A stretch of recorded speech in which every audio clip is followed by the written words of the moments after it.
welcome everybody to the USA Dart Classic here, brought to you by the ADO. My name is Nick Teixeira, joined by Will Stewart, and we have a great matchup to start off our coverage for what should be a very fun weekend of darts. This is the ADO Youth National Championship 2025 with Timothy Welcome taking on Kobe Chrisman in what should be an amazing final here with Maddox Williams on the chalk. Yeah, definitely looking forward to this one. Hello, everybody. And yes, it's going to be confusing for us. USA Darts, USA Dart Classic. It's named after us. That was very kind of him. We'll go with it. We'll go with it, I guess. Hello, everybody. Yeah, looking forward to this. William Stewart, Nick Teixeira, per usual. The duo that tangos, I guess. We'll just go with that. We do not in fact tango. We got these nice floral shirts on. We'll go with it. We are matching. But we are ready for action here for this ADO Youth National Championship. And, I actually need to make a little change here, and I'll do that in the background because unlike the adults, these guys are actually playing 501 instead of cricket, so I set it for cricket. So I'll set that up in the background as we get underway here. But, yeah, these two competitors are good at darts. Kobe, I've known him for a couple years now. He's had a lot in Oklahoma, fantastic thrower. I've seen Timothy Welcome in action as well. He's an up-and-coming superstar. These guys are going to bang here. Yeah, certainly right. Kobe I became familiar with about a year ago, and I got a chance to actually watch him play at the Oklahoma Throwdown. Was very impressed with his youth performance there, but overall performance as well. He performed well outside of just that specific event. And Timothy Welcome, this is a welcomed addition to my commentary resume, as it will be my first time seeing the young, talented competitor here. But you can see early on, they're not really wasting any time at the board. There is just going to be straight darts, straight action, and a true race to the finish line here in this great matchup here. It is a first to 5 legs. This is a ladder bracket style format. You can see on the setup phase there, just shy for Timothy Welcome. Kobe should be the first one at a finish. Will be. And not a bad setup play at all. Hits a little fish to leave 75. You can see that math is already just perfect. Goes for the bull shot there to try to go 105. Gets a little bit better. And not going to be happy for that one. Timothy does not get to a finish there. Needed to hit the big 19. So a little bit of time on this. 74. Chose to go the 18s route. And then it's a trip 19 on the last. So that is a bust on 75. That's too many, Kobe. Just a couple too many. But he's got time on his side here.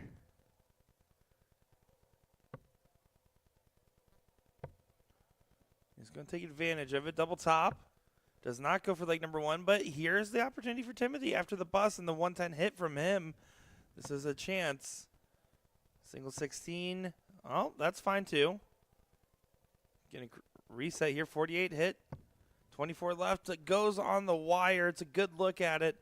That's going to be a missed dart at the double. And now Kobe, double top. Good marker dart. Great marker dart. He can place it in. All over it.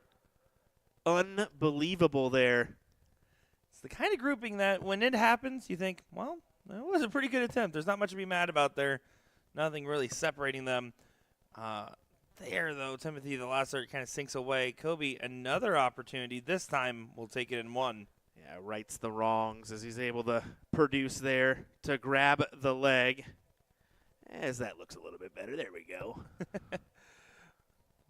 Timothy, first dart, you can tell he has a habit of potentially holding the dart just a little bit too long, and you can see by the big head reaction there.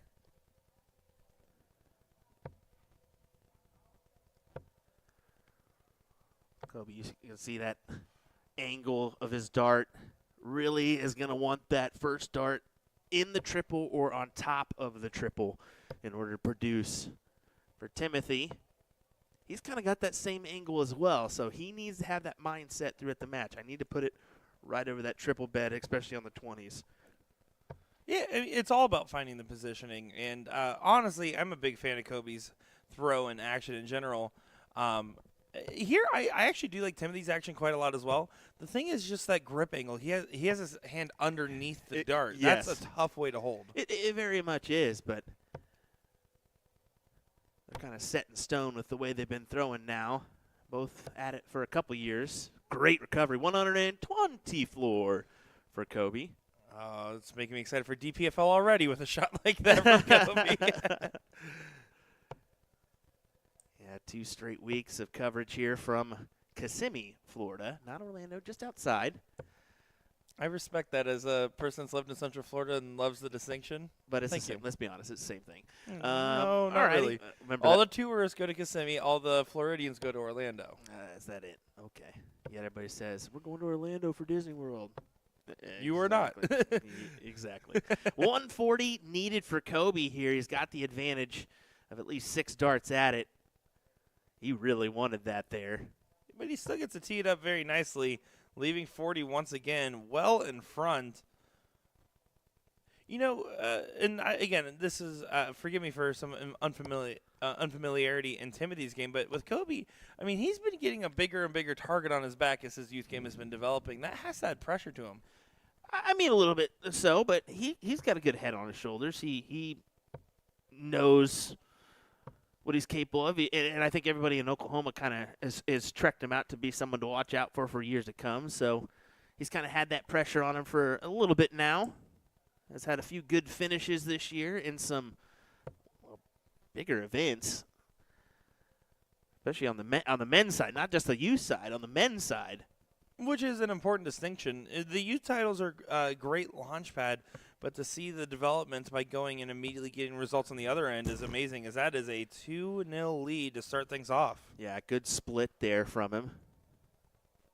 As he'll go ahead and step back up, trying to go 3 on the spin, and this time he's got the advantage with the start. For Timothy, that first leg he was in range for after some shenanigans and missed doubles on Kobe's side. He just needs to settle himself and remind, hey, I just need to get that first leg on the board. That's all where it starts. Until I get that first leg in the match, I never feel comfortable. That's it. You rattle off one, and then you know you can rattle off a few more, but what a switch there from Kobe. I think Tim just needs one big round here to get him going. This could be it.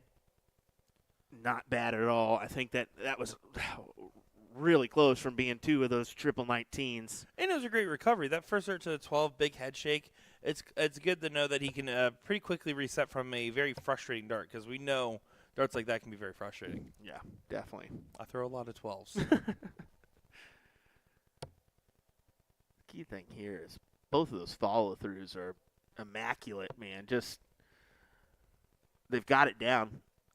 It's I hate to say it, it's a young person's game right now. It's crazy, but you got an 18-year-old world champion, all these youth competitors that are just surprising everybody. Well, and when we say that, it makes sense, right?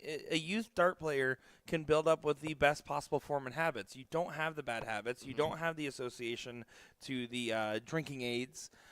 You get to just have pure good form.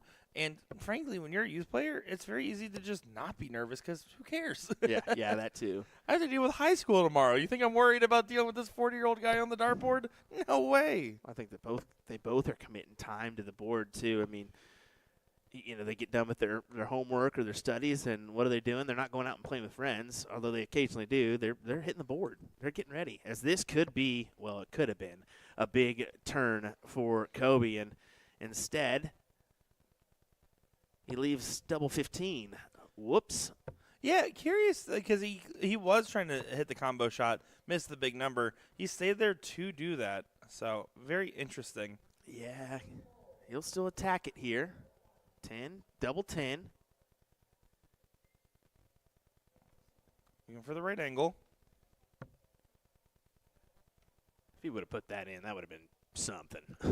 Oh, yeah, but again, it just makes you question why he shot the 15 on his last start. I mean, exactly. He had time on his side. Why not go ahead and leave yourself a favorable out? You could have easily went 13 there instead of the 15 to leave 32. 5.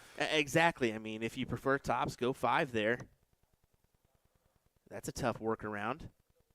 Yeah, and you can see it here. I bust it or split. Don't leave it at double 7.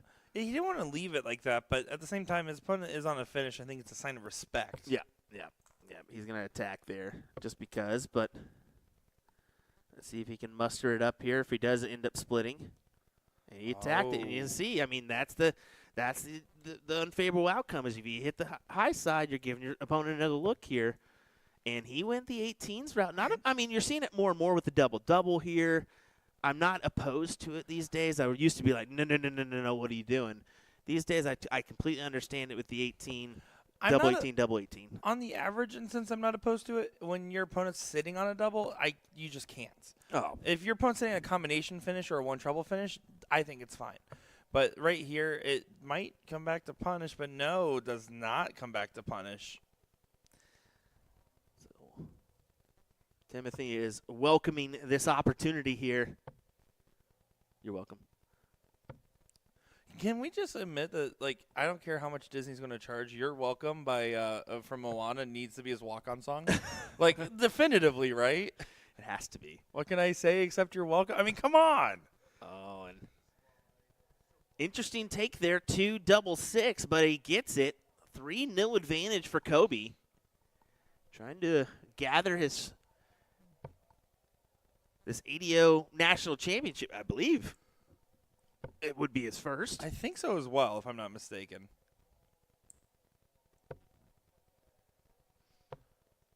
I've got the older flyer there.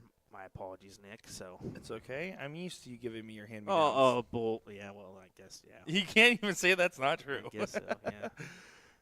Timothy needs to get settled quick in this matchup. You got to find that first leg, and right now the Dark Gods are just arguing with him a little bit. He's not off the margins by much, but the head shakes and the pressure is definitely compounding just a little bit. I'm all about just minimizing how much my opponent can read into my mind by how much I show externally. Because right now Kobe's playing with nothing but confidence as he hits a big 125. Yeah, fantastic shot. Tim trying to answer. Kobe consistently finding that 20 now.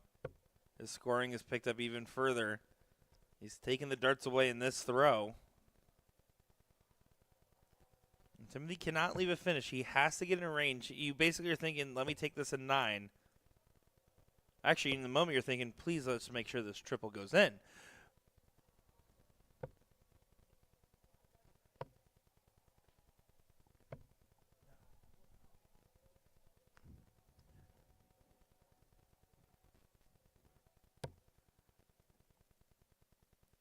Kobe's sitting on that 160. He's sitting at a far better opportunity here than Tim. Which, to be fair, again, to Timothy, he played great going into this. In the knockout stage, getting a 3-1 win over Riley Wyndham, and then getting a 4-1 win over Maddox Williams to get to this point. But Kobe not dropping a leg, 7 straight over Chase Honeycutt and Zachary Meeks. Yeah, an impressive little display there from Kobe. Even having the round robin stages earlier, too. I'm wondering how many he lost there. But, yeah, obviously producing here. And I almost had to look at the 160. He stepped back off the line after a dart on the floor. But double for Kobe Krishman to take a 4-0 lead. Come on! And Timothy can't do nothing but raise his hand and goes, what was that? Well, that's what we call a checkout. Great stuff from Kobe Krishman as he starts off with another trip 20. What a display. Looking at Kobe's group stage here, he won all 3 of his matches in the same group as Timothy Welcome, by the way. So these guys came out of the same group together. Didn't drop a leg there. Didn't drop a leg, +9 on the leg differential. So, and averaging 57.56 during that stage. But I would say both these players would identify as 60-plus players. But now it's a position where it's Kobe's to lose at this point, and Timothy will need to put together something special to get a single leg off this competitor. Too young. Is it getting too good? You ain't lying. I don't. And he just keeps pounding away. 140 to leave 161. That's exactly what you want to see from that position. This is an absolute stunner of a display here from Kobe. He's trying to pick up his first youth ADO national title, joining the ranks of PJ Stewart and Asia Jalbert, who have many titles on the board. Kevin Luke? I mean, he's in there as well from years past, down to 1995, 1993. We'll just go ahead and say that. Okay, not You're recent welcome. history, but Even the likes of Mike Scarborough, he was 2006. He was your ADO youth champion. And we see what those guys are doing now. Both top double 4 top. ESPN competitors. Go for it, Kobe. Timothy's calling for it. For the title. Not quite, but it was a good attempt at it.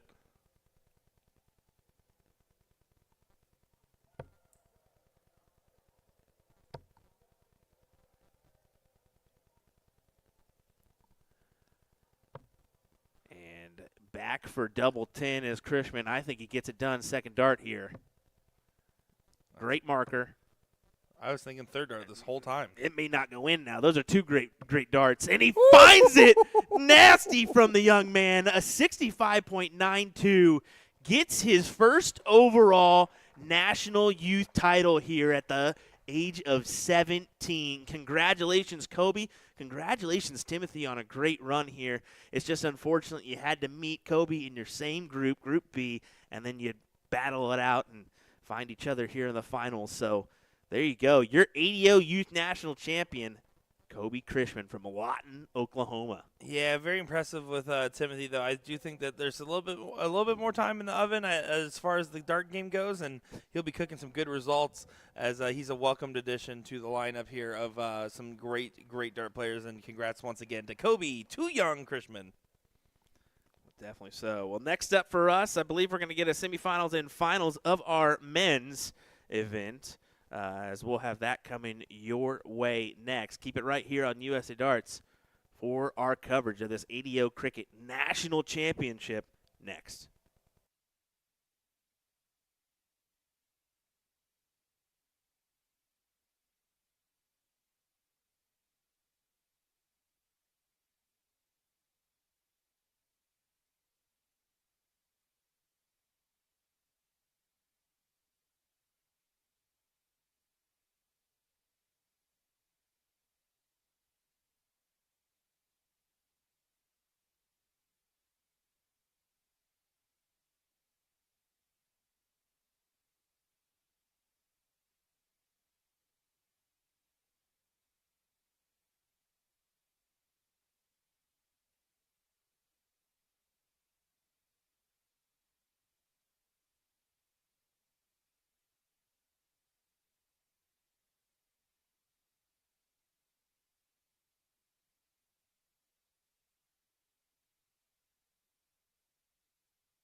Who'd she play against? All righty, here we go. We figured we'd give you at least a little acknowledgement here. It looks like Layla Bunce was a part of our women's final. They must have played at the same time as the boys' final, or the open final, I should say. And it was Layla Bunce and Alexis. I always struggle with that last name. Yeah, Eagle. Yeah, okay. I was about to say, I believe I'm right there. But, yeah, Layla took the win 5-0 there. So, congrats to Layla. Yeah, I guess they just played it out at the same time to give them a little time before that next matchup or our next event, which will be a little bit later on. So, looks like we're going to get our second semifinal of the day, as Dustin Holt and David Fadum are currently underway on board number 20. This one's going to be, Alex Spellman taking on Joey Lana in what should be an exciting back-and-forth duel if these guys live up to the bill here. Yeah, if you look at the stats right now, Joey Lana coming at number 1 overall between the round robin and knockout stage so far at a 4.1, which is very impressive. Especially, again, knowing how tough it is on these steel tip cricket is. Alex Spellman coming at number 5 at a 3.86. So it's going to be very interesting to see how this will play out between these two.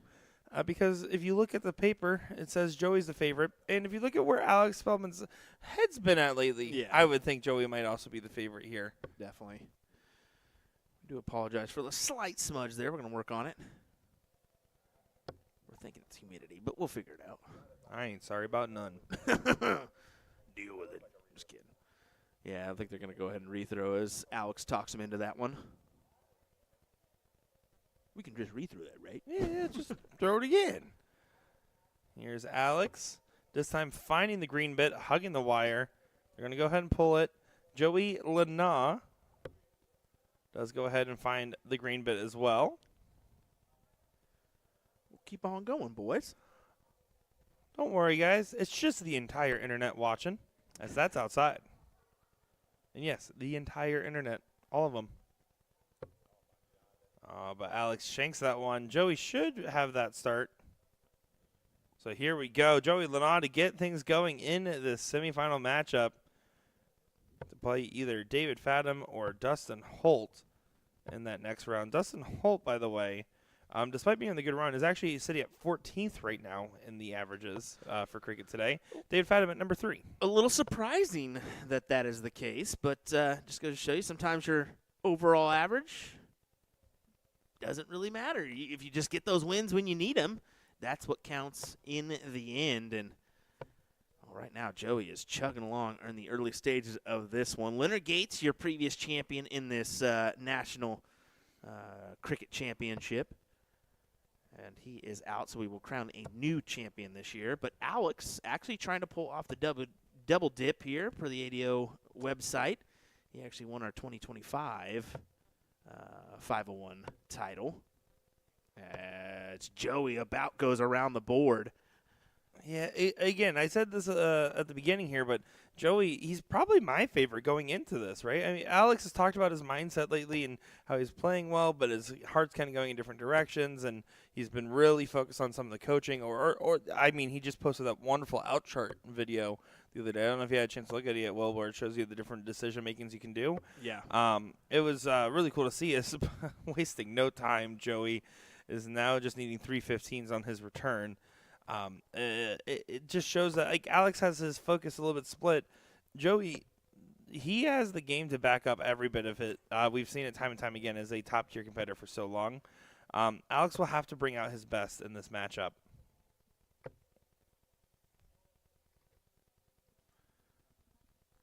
But Joey wanted to prove he is human and did not finish up those 15s. Spellman can't add any darts there. Goes ahead and closes at the 20 in the last. That's more so just a settler for the next leg, as Joey should be able to go ahead and just hit 2 big singles, Joey, or hit it in the triple on dart number 2. That will work. That works as well. As Joey Lana takes the first leg in this first to 4-leg battle. You see, Alex, not a fan of that first position. Definitely not a fan of the second position either. He has a very straight dart, so it's hard for his dart to arch into the angle to get underneath. Actually, he's in a slightly different setup. Do you notice that? Yeah, it looks a little different. Using those new Winmore Aero flights.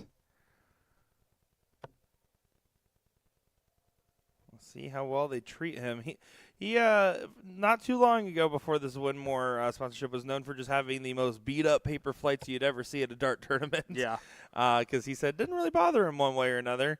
And then once he got partnered with Winmore, he switched on over, and you gotta admit, they look real good. You're seeing that big transition to the molded flight system. Even the one piece has become pretty big. So, yeah, however you fancy, whatever you like. Darts is definitely taking strides here in the recent years as far as technology. And I do love, though, that we have, like, Luke Humphreys out there still throwing pentathlon flights and metal shafts at the end. To each their own. It shows that it's really about the shooter and your comfort level. Yep. And Alex not thrilled there. You can see him talking to himself. Having a full conversation with himself at the line, and only barely regains the point lead. So Joey will be able to get a stab from this number in position if he wants it. He does want it. Oh, what a good shot there from Joey. He attacked it there, didn't he? I wish that last start probably was back at 18, but again, that's me being nitpicky. It only matters if Alex punishes.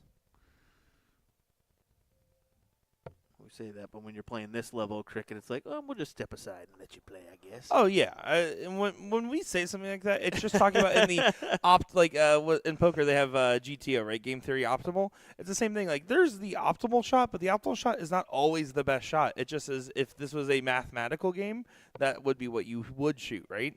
These guys, what they feel most comfortable with at a given moment is going to lead to the best results because they're the experts in their own game. Definitely so. As Joey goes ahead and closes out the 17 here. Has to commit on 2 fat singles, but that's okay. We'll zoom in just a little bit here. Give you a little bit better view. Now, Alex has an interesting opportunity, but he needs to find that trip 16. He's all over that wire.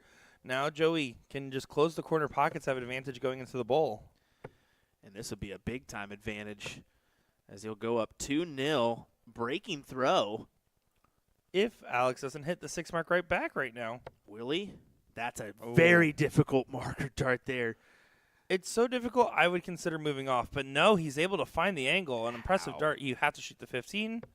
And he hits it. Good shot from the Jackal. How did he hit that second dart there? What a dart for Alex Spellman. And Joey chose to stay on the Bulls. His mentality there being, I would rather try to add a dart than try to go the other direction. But Spellman should be able to just go ahead and take this after that first dart and does so, making this 1-1 in this semifinal.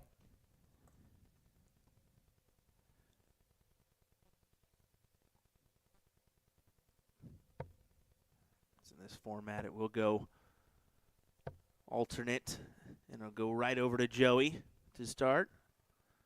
If you haven't caught on to that yet. And if you haven't caught on to that yet, keep up. Dustin Holt currently up 3-1 over David Fadum. So sitting on match point over there, averaging a 4.09 in that matchup to David Fadum's 3.93. Great shot there for Joey. 2 big triples on the 20. Takes a look at the 19s, because why not? Alex is forced to stay here. And he's sitting at 133, so he won't be able to add a dart to Joey's throw. You expect Joey to grab the 219s first, and that's exactly where he goes. Last dart here should be to just pad on, and it gets away from him, but no harm, no foul. Yeah. Well, you say that. Two big ones of those gives Spellman a look. Not this time. Does go ahead and finds a 7, though. Yeah, you'll take a 7 day in, day out from that position.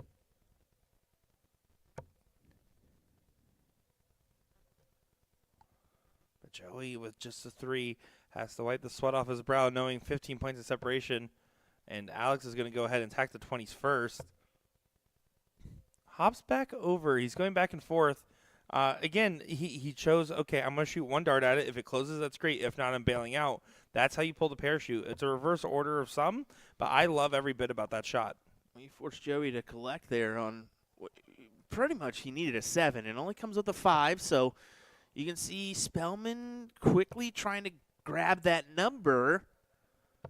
Yeah, but it was an error, right? He needed to hit at least a single, play for the 3 mark. Instead, he goes outside, and that's why he had to stay on the 18s. Opportunity handed back to Joey, and Joey almost takes it right back to him. The hair on the chinny chin chin on that last one. I thought that was going in for the close. Instead, Spellman continues to thread the line here, and it pays off for him. And you could say a lot of different things about Alex Spellman's game, especially for him being such a high echelon North American darts player. But he is so good about just the mental battle is internal. It's all within his own game. It doesn't matter if your opponent's throwing fire or not. He's in the same speed. It's what makes him get results time and time again. Goes in close there. Aggressive close with the 5-point lead. Joey needs to find the triple there and does not. Drops the dart low. And now you just feel like Alex is just going to move around. 16s closed, 15s almost closed. Back up. Yeah, smart, well-cautioned dart, because that last dart you could be easily tricked into staying on the 15 or trying to pop the cork, but there gets the separation needed to guarantee a comfortable lead. And you can see Joey not thrilled as this was really going his way, and now you're in kind of a predicament. You're about to go 2-1 down when you felt like it was going to be almost in a situation of 2-0 your advantage. Well, think about it. He's throwing a 4.3 to Alex's 5.1. He's averaging the highest in the event at a 4.1, meaning he's playing above the baseline standard he's set and not getting the leg results. That means that Alex Spellman's absolutely earning this leg against the darts. Definitely. Both averaging a 4.4 overall. Hefty, hefty, hefty is what we call that. Is that what we call that? I didn't know that. That's what I call it. I missed the commentator brief. That's the old hefty commercial No, in full I mean, stretch there. I didn't know. I figured. I didn't know if we bought the licensing rights to do that or. We took over. Let's go to the next leg here. Alex Spellman to start off, and he's going to try to keep it the same momentum. Currently a 4.3 for the match, with Joey's 4.4 on the other end. Alex quick to move to the 18.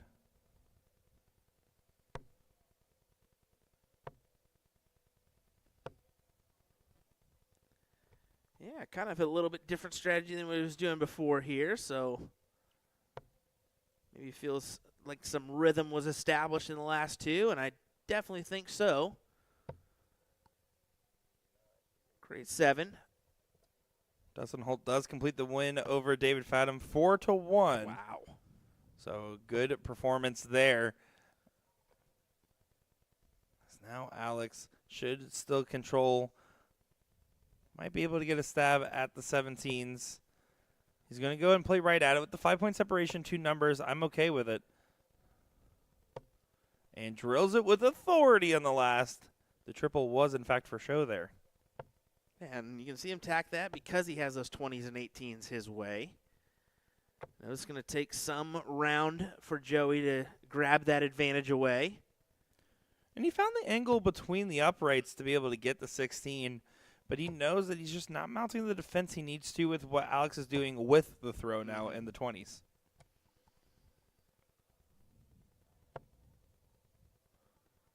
Big 16. Yeah, that was the go-ahead dart, and he does hit it back on the collect, so good switch back. It makes it a little bit more tricky for Alex, who is now fishing for at least 4 on the 20s.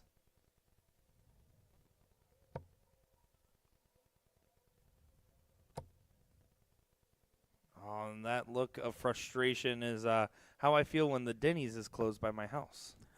Just can't get in there. Look at that from Joey. Closes out those numbers, pads a little bit more points here. And what legs are won and lost on the 16s and 15s. Right now, Joey's choosing the let's win on the 15s and 16s strategy. And with Alex on 4, you can see the average tapered off just a little bit for him, and Joey's at that 5.4. doing what Alex did to him in the last leg, doing it in style with that beautiful 6. Just some really impressive stuff here from these two guys. Alex said, let's go ahead and go to the next leg. I'm going to close the 16s. Essentially, that's what he's saying. And ties up 2-2 here. Well, almost. Not quite over. Don't play with your food too much here, Joey.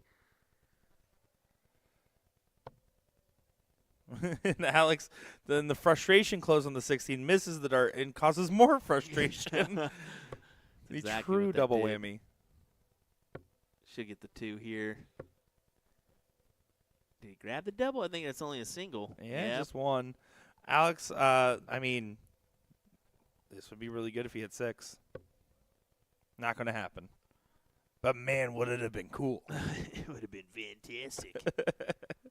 We appreciate each and everybody tuning in. That was just here for the youth finals there on the boys' side, and tuning in here as well. Appreciate everybody here.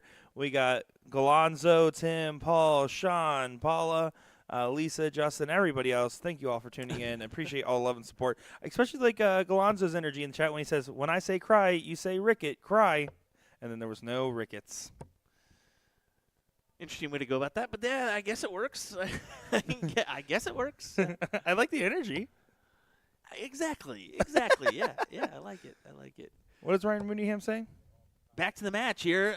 Spellman trying to collect on 3+, has to settle for 3 singles, and not the ideal play there, especially with Joey only capitalizing on 2 up to close. He did not. Yeah, if you're going to close that 20 with the X, you either start there or wait till you find a trip. He was doing the wait till you find a trip mentality. Alex playing aggressive considering the X. I would have been a little bit more cautious, but you know what? It's not a bad shot at all. Now, if Joey finds a trip, I still think you have to grab that X. Play off the barrel. And just doesn't find it.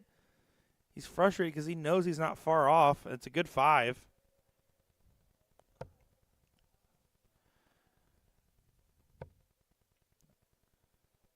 Look at Spellman go. Look at Spellman go. Big round of 9 there for him. Immediately puts Joey under pressure, and he does not answer. Only 2. Yeah, despite the early risks that Alex was taking, it is really showing some beautiful fruits for his labor as he's now going to the 15s. Doesn't get it closed, but does get the 5 and grabs the 17 as well. Massive advantage, and you'd expect this to now be a 3-2 advantage. Alex Spellman from this position 99 times out of 100. Yeah, I would agree with that statement. You feel like he'll just work his way around the board here to close it out. Is that in? Looks like it. Yes, over to the 15s for a little extra bread and butter. No cinnamon. This is not Texas Roadhouse. That wasn't that good. 3 bowls needed for Alex Spellman. Hot take. They're just okay. Oh, that is a hot take. That is a hot take. That's You're crazy. welcome, everybody. Outback's better because they have the bloomin' onion. I mean, Texas Roadhouse has a 2, Nick, but whatever. It's not the Here we same. go. Yeah, it isn't. Nope. Back to the match here. Not Australian. I like the shrimp on the Barbie feel to it, you know? That's exactly it. I like a little Simon Whitlock with my food. No, I do not. I want Mason. There you go. 3-2 advantage now for Alex Spellman. Again, on the break, so now Alex Spellman will get the start. First start makes it awkward, so early signs that this could be interesting. And Joey, look at the floor, not paying attention to what Alex is throwing till the very end there, where Alex does still recover to a 6. Great recovery after an errant first start.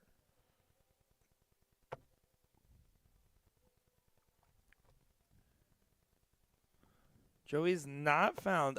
That first leg, really, honestly, the first 2 or 3 legs, he started off bossing the leg and Alex coming back. It has not been the same since. It's been Alex now doing that. Yeah, just lost a little bit of touch there. But then again, I mean, it was a 5-0 to start off the match. Like that's tough to rebound, just continuously do.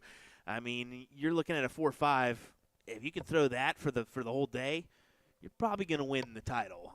I mean, that's kind of the ideal average, 4.3, 4.5 range to win the Yeah, to win and the and national the cricket. yeah, because your overall averaging and Joey coming into this number one so far in the event at a 4.1, 4.5 is the expected winning leg, and then you might dip below a 4 in a losing leg. Yeah, yeah. We cannot stress how hard a 5.0 in a cricket leg is, especially on the steel tip side. But some people still believe that a 15 darter is harder, and it's like, no, wait, what? Well, again, if you're hitting a 5 in cricket every time, you're averaging 90 plus, Yeah. and that's how that translates as that's a wonderful shot from Joey. It's a 7 that looked like it could have been a lot more. It was a beautiful grouping. That it was. Still advantage to Alex. Needs to grab a triple here. Thought about looking down. You see that? He thought about it for a second. He did, but it was a wise decision to stay up because Joey's good at hitting these clutch come-around shots. The reason it was it almost was 3-1 Alex there for a minute. Joey hits the clutch 18-20 over to the 16 close-around shot, and Alex knows, okay, I want to keep him at arm's length right now. I'm not going to play with it too much. I'm only going to play aggressive when the momentum's in my favor. And unfortunate go there for Joe. You can see it 2 into the single 3, and he shuns it off here. Alex Spellman, a beautiful 8 mark that was really a 9 in our hearts. Alex Spellman likely to get this 4-2 now, and Joey, unfortunately, will be taking the exit here in the semi. Despite starting off real strong, Alex Spellman, it was clicking for him right now. Yeah, it is. 1, 2, and 3. Not quite. Joe even had his darts ready to go, thinking, all right, I'm done here in the semifinal stages. He still may be. Probably going to be. Well, about 98% going to be. I mean, if Joey comes back from this point, I'll eat my left shoe. Not because he can't do it, but because Alex is so certain to finish it. And there it is. Alex Spellman does best Joey Lanaugh, and we'll move on to the finals against Dustin Holt. And what should be a very fun matchup to see how this will round out for our coverage of this ADO Cricket National Championship. You know, Dustin coming off that massive WDF win at Music City. He's on a roll right now. Unfortunately, didn't produce in that Bullshooter Orlando Invitational event, but hey, he's doing it here. We're going to see some action here in just a moment, folks. Don't go anywhere. William Stewart, Nick Teixeira. We'll be right back with that thrilling final next. Next. NXT next.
All righty, ladies and gentlemen, let's get underway here with our final matchup. We'll check out a little bit of the bullseye because, well, we were just a touch late. That's all right.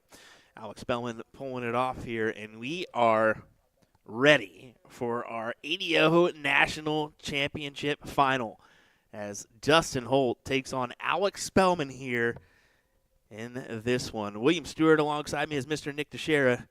Nick, here we go with some absolute heat. Yeah, you don't need to call me Mister. You can just call me Nick. I'm happy to be here covering this great final with you, as this should be a good one. So I'm looking forward to seeing how these players play on the dartboard, especially with Alex Spellman kind of bossing around. Yeah, he definitely did a good number in the last matchup here against Joey Lanaw. But then again, Dustin Holt did well against David Fathom to get to this point here. So who do you got winning this one? Let's hear it in the chat. I will say, overall, Dustin Holt in cricket I'm a fan of a lot of the time.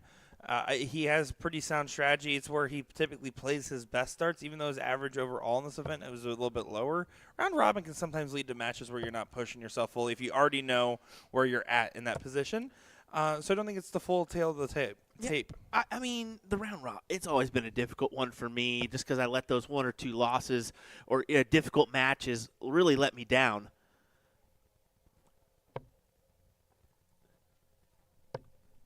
So, yeah, I mean, it can be a difficult one. It really can be. So you got to brush off those difficult legs that maybe you should have had but didn't and produce a good day overall. And that's what both these gentlemen can say they have done, although they'll want to pull off the win here in this one.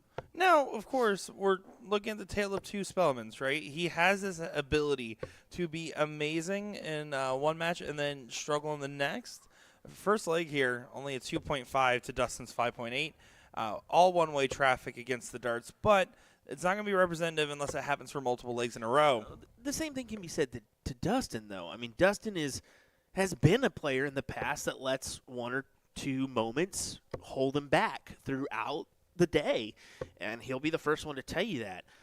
But in recent moments, he's really brushed those aside and continued on. I'll give you an example. At Music City, took out a 102 checkout, and he busted it. It was too much, and he just brushed it aside, continued on, ended up taking the title there. So yeah, exactly what I said earlier. You know, you've got to brush off those legs. You've got to brush off those off rounds and continue on. So Dustin easily wins that one. As you said, he was 5+ throughout the duration of that leg, 4.7 overall compared to Alex Spellman's 2.7. So if you're Dustin, you're the rabbit here in this race. Charge ahead. Get out to the lead as far as you can. Yeah. If you're a rabbit, hop along. The rabbit and the hare, come on. No, that was actually pretty good. Okay. Yeah, I'm sorry for making it sound like I didn't like it. I actually did. I just figured you didn't know it because you're so young. That I don't know what rabbits are. Rabbit and the hare. I figured that was too old for your time. I know about this bear and a rabbit that went to the woods one time. And so Alex Spellman on his run so far is a 3-0 win over Matthew Thompson. That's a great round of 9 from Dustin. That is absolutely superb. And look at this from Alex. Already going for the bull, and he's going to probably hit a dead eye. He's going to hit a dead eye. What the absolute – come on. That was fantastic. 9 followed by a dead eye, and it forces Dustin to go ahead and convert on the 20s here. I almost think he should have just stayed for a minute. I mean, he's 4 numbers up, right? Like, he can pretty much do what he wants from the position. Alex there tries to stab the 20, going to go back to the bulls. He needs to grab one of those numbers. Now, I will say with Dustin's last start being at the bull, I would have actually probably preferred a 16 or 15. The whole reason is Alex Spellman said, I'm going to forego the bull.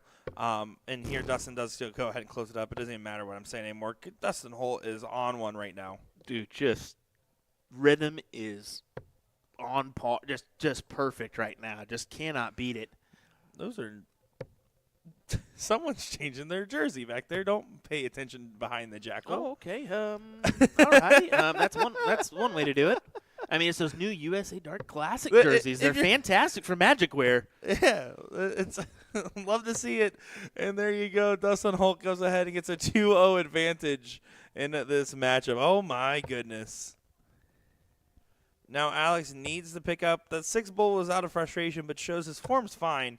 It's just been not getting off the launch pad correctly as he starts off with a nice 7 mark to get things going. Dustin Holt down to the 19s. Going to be going against a little bit of traffic on the other direction. Hopefully slows him down just a little bit if you're Alex.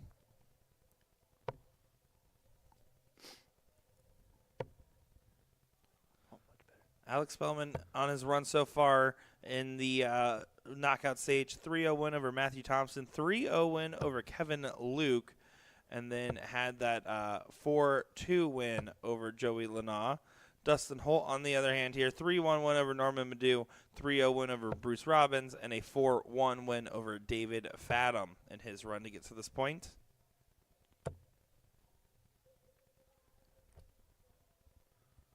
Spellman looking like he has firm control of this leg so far. 2 numbers of advantage, even if this last hour goes in for Holt, which it almost does. Clicks on the bottom of the wire. Not going to be enough to dictate anything as Alex will stay on the attack. And he needs it. Really needs to gather this leg here. You do not want to find yourself in a 3-0 down situation, especially in cricket. It's such a difficult task to come back on that start. I will say, though, I would rather, if I'm facing a 3-0 deficit in cricket versus 5-0-1, I would rather have it in cricket. I think I can have a little bit more control of my destiny. If I'm 3-0 down in 0-1 and have to break that, especially if I have to do a double break from that 3-0 down, oh my goodness, no thank you. No thanks. I am okay.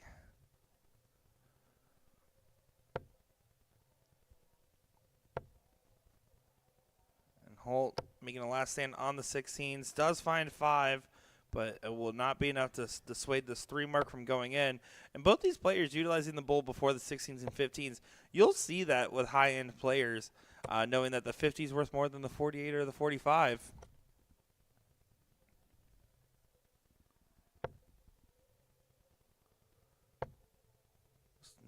Holt can still make sure to leave an outside opportunity because it's 3 numbers for Spellman, but the Bulls are closed. He knows if he just gets the point lead and Spellman has an error, he has an opportunity for a 7. Spellman said, okay, that's fun, but I'm just going to close this anyways.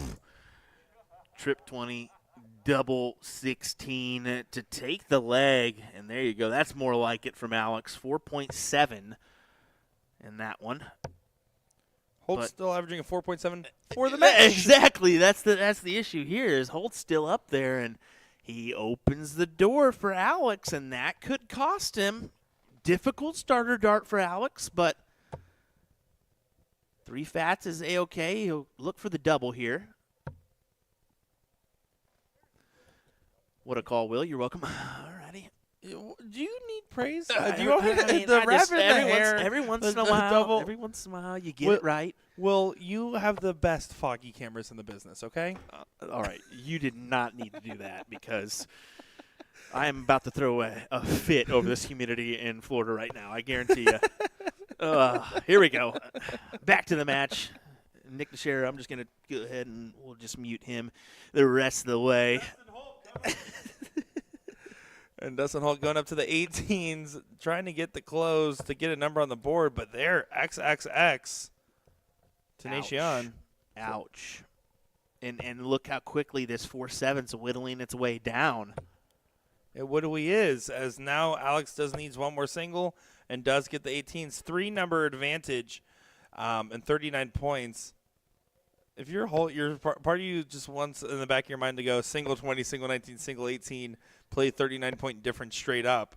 But there, doesn't grab the 17s. And you're right. Things tend to hold on to Dustin Holt's mind a little heavy, and that's what we're seeing right here.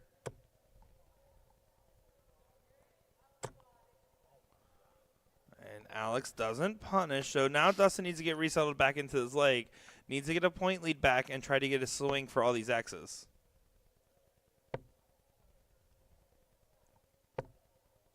Really wanted that 7 there, and you can see that's the hand movements there. That one guy in chat got my reference. Thank you. Thank you, Galonzo. There's always one. Did you see his remark, too? He says, I'm from the UK. I don't even know how this cricket got in my algorithm. Well, it's darts. That's why. Yeah, I mean, out of all the possibilities, it's not the most unreasonable. Good miss there for Dustin. He's not going to be happy about the miss on the bowl, but it is a good miss because it grabs one of those numbers. Yeah. Unfortunately, with just a single ball on the grab, Alex Spellman just needs to close the corner pockets or the bowl to have a significant advantage, which he already has a significant advantage, I should say. A more significanter advantage. Well, that's one way to say it, Nick. Said it in two ways, technically. Dustin Holt does find 5 on the 16s, but 3 16s and 2 bowls. There's the 3 16s, and here's one of the 2 bowls. Here's the other one. Okay, double jinx. Not Double quite. jinx. Not quite. It's delaying the inevitable, though. It's going to happen here. As Holt's only throwing that 2.6 here in this one. Not the time to start finding those inconsistencies, Dustin, because Alex is the kind of player that when he gets on one, he makes it count. Well, and they go from 2-0 up to 2-2 all is not the position you want to find yourself in. And that's the position that Dustin's looking at. And now the reality of the situation. And Dustin Holt's 4.7 after 3 legs is now a 4.0. It has dropped down.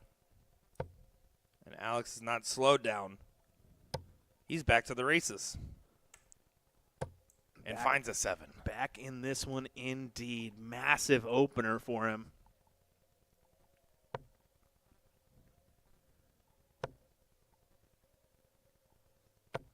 And only a 3 mark from Dustin. This should open the door for Alex to walk the dog. He's going to walk the dog. Almost walks the dog. Well, Good 7. Walks the dog, then stops for a potty break. That's still a great shot nonetheless. Big 7, big find. All the momentum going just one way. And again, you talked about Dustin Holt's mentality. That's what he needs to be locking in on right now because Alex is going to be pretty unbreakable in this moment. You just have to make sure your mental is just as strong as where Alex is in this very moment. He continues to find the trips. Wow. Just hitting everything now. It's completely turned, and we're 4-0 apiece. Yeah, and to be 5 legs into this now, and for it to be, 15 minutes of play so far, maybe a little bit less. The 15 minutes of play, 5 legs, that's incredibly fast-paced play that they're playing at for cricket.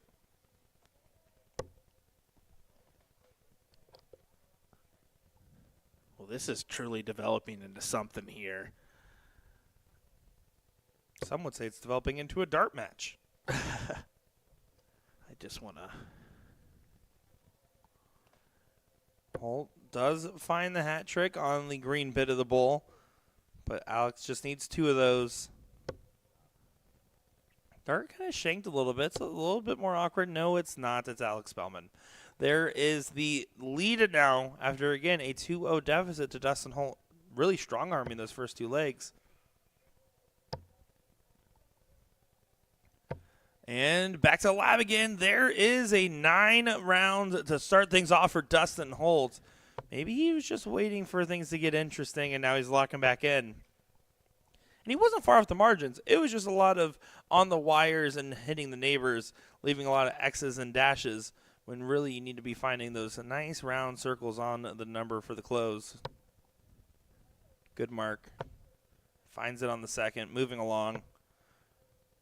This seems like it's a return to sender. Dustin Holt now 2 numbers and a 139-point head start.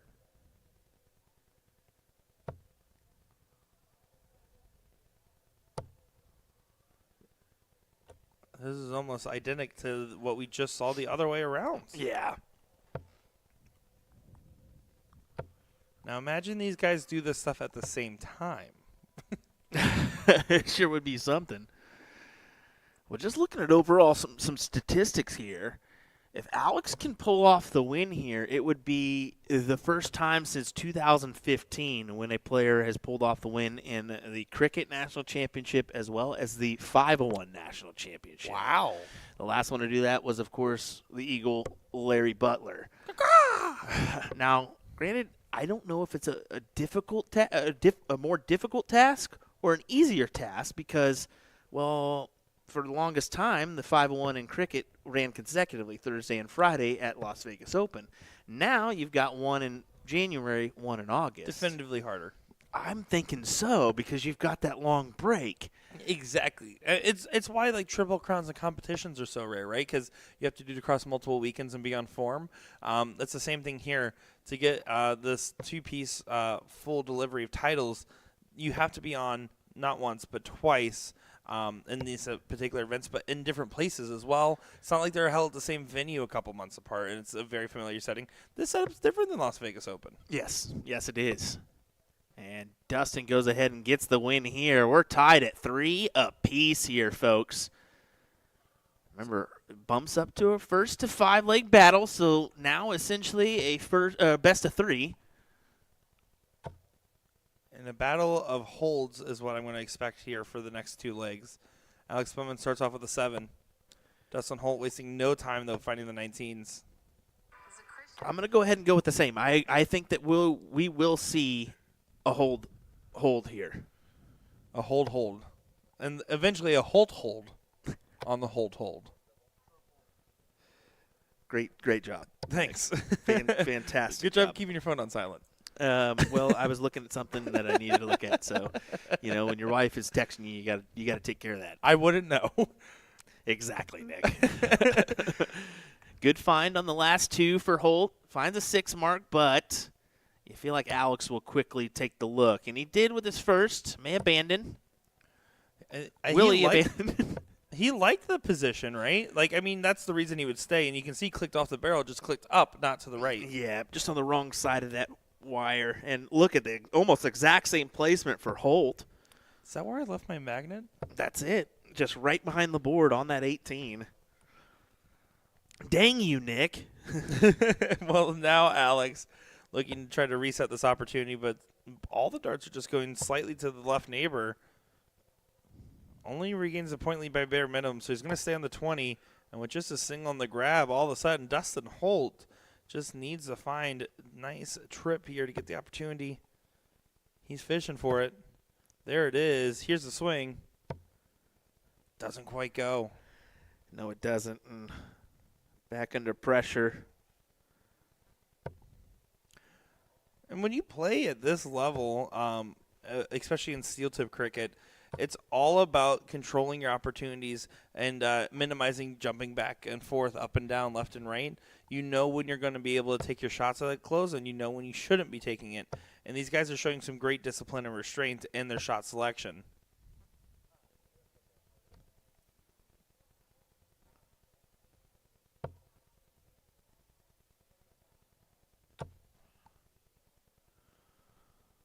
Well, he closes it. That's all he can muster. Yeah, if Dustin gets a trip on the first 18 here or 17 here, I want to see the swing at the 20. On the position of the barrel, you assumed he would just stack on top, but it just doesn't quite go. He has 3 in the 17, and Alex Spellman's gamble paid off. I would still play a little bit more defense on this 21st, but he's going right at it.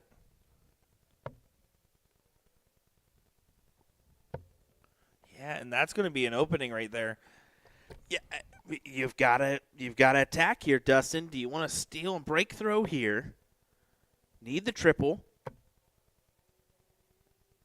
Not going to be enough either way. Yeah, it's frustrating because it's a 1-point deficit now. Alex Spellman cleans up the 2 marks. He doesn't do it in 1, which is a gift towards Dustin because that means he's only going to get 1 shot to expand the point lead. Will it be a trip? It will not. So that's actually a good case scenario for Dustin considering the position. At some point, you need to shoot that 20 as the numbers continue to dwindle down in size.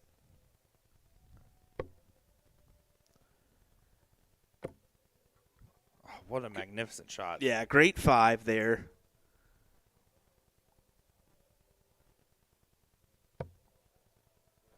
And, Spellman is just kicking himself with these positioning of his first dart there.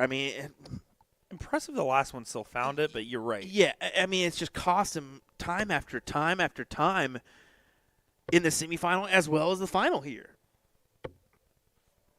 And the point differential, though, of Alex finding that 4 still helped in the position that now Dustin needed 3 on the bowl. At some point, Dustin has to take a shot at this 20, even if it's from behind. Especially with the bowls, it's a little bit trickier because you can't close in 1. Dustin, this might be your opportunity right here. It's 76 points of difference, so you need 4 bowls anyways. There's 3 of them, 1 point difference. That time takes the swing on the last start.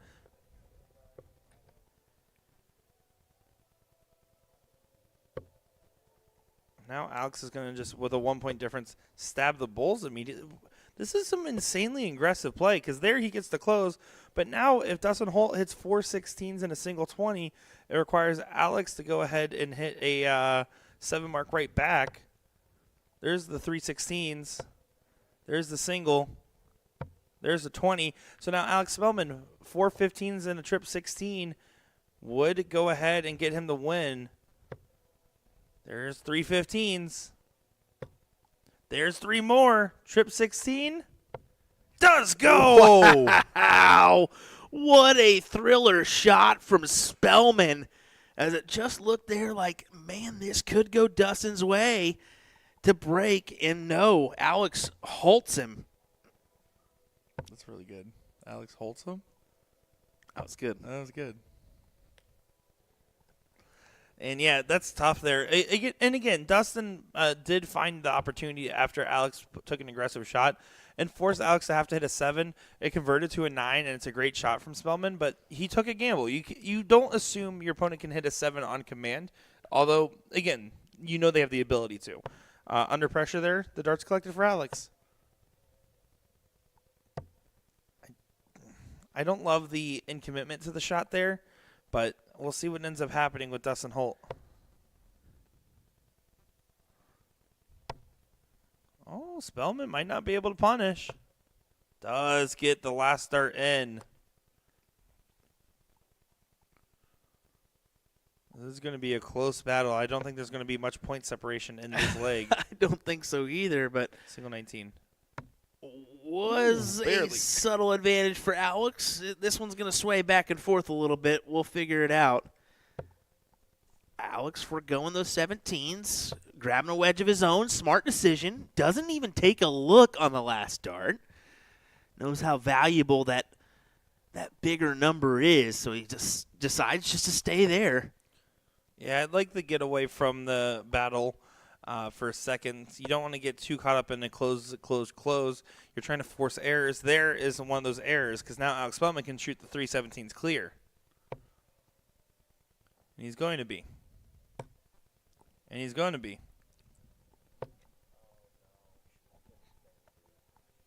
That's pretty good. Yeah, not bad. But Alex, not thinking that's pretty good, misses the big number on the last. Oh, quick thought there from Dustin about what to do next. He just hammers in a triple. And you're riding a little thin line here because you know you only got 1 mark to give on these 17s, and Alex takes it away immediately. 2 big triples hurts. And he can't even find 1. Dustin, you may have got away with 1 there, but do you almost got to find a new edge, right? Yeah, I mean, I still love the shot selection. Dustin goes ahead and grabs the close. If he grabs the 16, then punishment hits, or the 15 in that case. That's a big 6. That's a good switch, too. I mean, that was an awfully difficult dart to work around on the 16s. And Alex will not get the free re-swing, so he's going to have to stay there. Big 16 on the last helps a lot, and that's 32 points scored, getting him a dart added back in. But Holt now should be able to get a swing at the 16s at some point in this throw. He stays for 2. He might just stay. No, he does swing it. I almost think it was just so inviting that he might have stayed for just all that he can get, but it's a good swing there from Holt.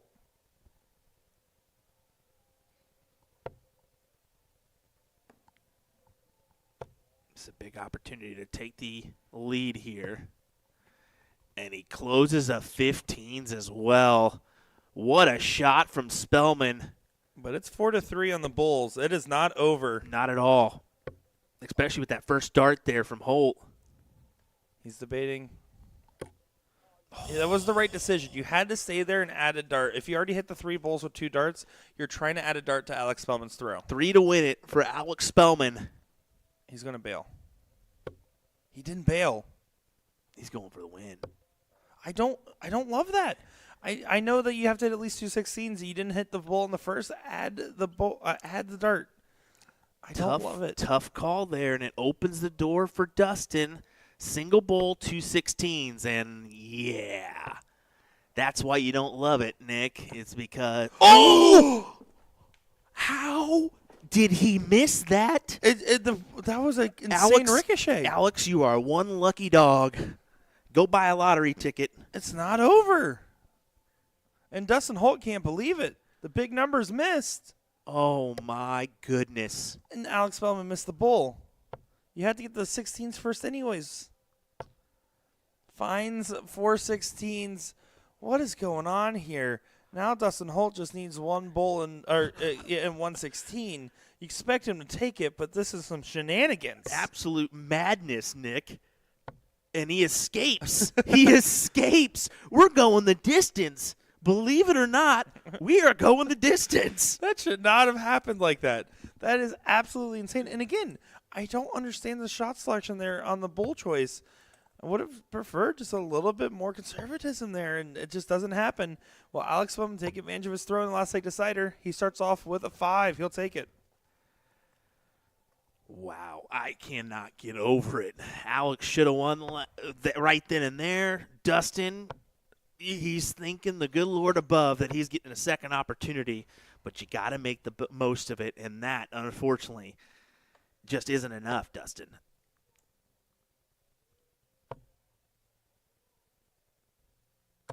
Just a close, but it works. Yeah, you'll take a classic 3 right there. Yes, you want to do more to dictate. Yes, you want to do more overall, but in this moment, it's just about getting the basics right.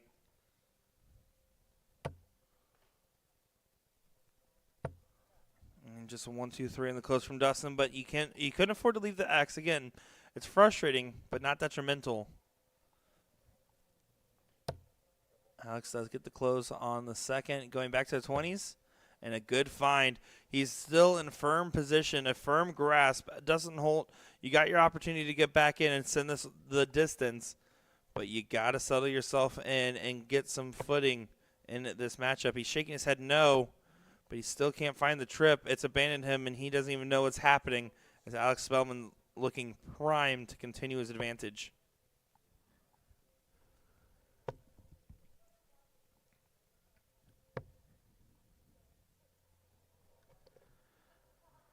Yeah, this is all Dustin Holt here. Or sorry, all Alex Spellman here. Woo, caught myself. They do look very similar. I mean, when you look at one person's name and mean another, I mean, that's whoopsies. Yeah, Gordon Stewart. Exactly, Nick. You know what I mean after last week's mishap. That's true. Which has been watched tens of thousands of times, by the way. Tens of thousands of fans of your dad. I love it. Me too. I'm a big fan. Well, Holt, what do you say? You've got to find a new wedge. 16s you go for. You need to fill it up. He's still not out of it. He needs to find this as a trip on the last, and he does, because he's right now saying that 32 points means 8-point separation. It's 4-3 in the Bulls. If an error happens, he's within striking distance. It's not close on the first start. It is close on the second. Needs to push off to add a bull, and he does add a couple. That's a big last start from Alex Spellman.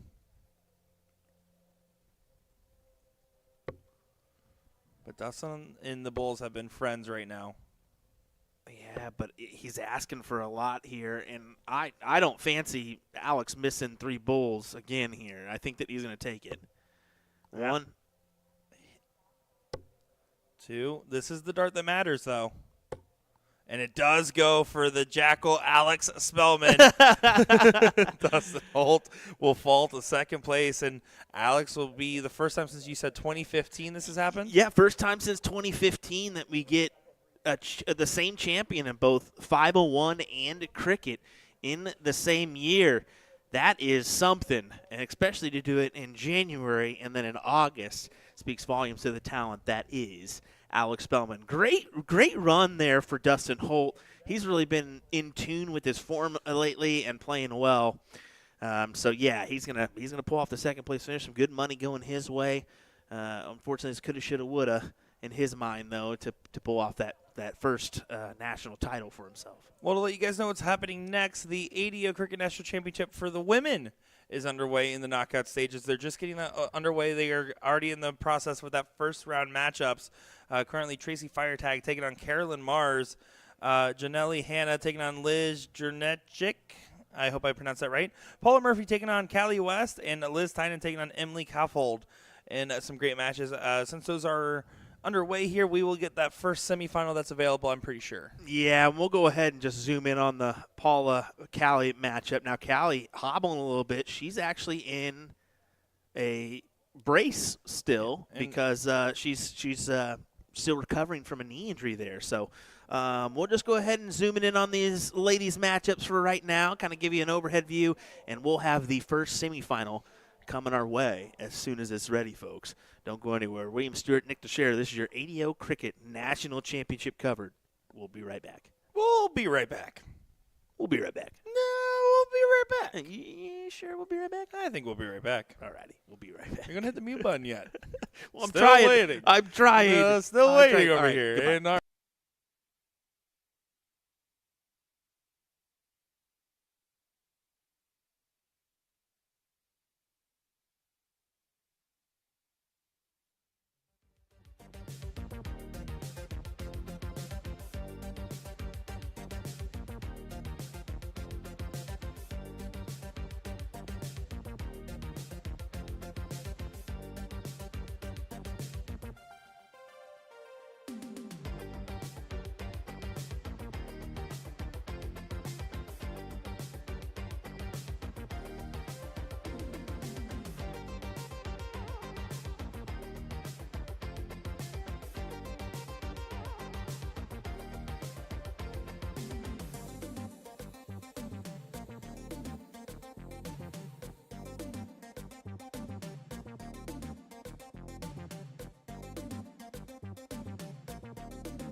Welcome back, everybody, to the ADO Cricket National Championship 2025. This is the women's knockout round semi-final match of Paula Murphy taking on Liz Tynan here, and what is a tried and true battle that we're going to be seeing on the dartboard. My name is Nick Teixeira, joined by Will Stewart. Will, what are your thoughts on this one? Yeah, it's going to be a good one. Both these ladies, I mean, wonderful competitors. They've have a lot of wins to their name, but also they have been playing well late. I mean, you look at last weekend, Paula Murphy winning the Bull Shooter Invitational on the women's front. Liz Tynan not too far off, finishing in that top 4 of that Bull Shooter Invitational. So, yeah, I'm looking forward to a good back-and-forth battle between Liz and Paula here. Yeah, Paula coming off a great weekend last weekend, venturing to the soft tip side of the game and winning $7,500. When you win a big competition on a 3-week stretch, and they all happen to be in Florida, I think she's going to be coming in with a pretty relaxed mindset, you know. Yes, she still wants to get this one. This title means a lot to her. Don't get me wrong. But it takes a little bit of the pressure off of the winnings. Yeah, I would agree with you there. I think it definitely takes a little bit of the pressure off. She's already got a pretty good payday. Liz Tynan in that same competition finished 4th place. Yep.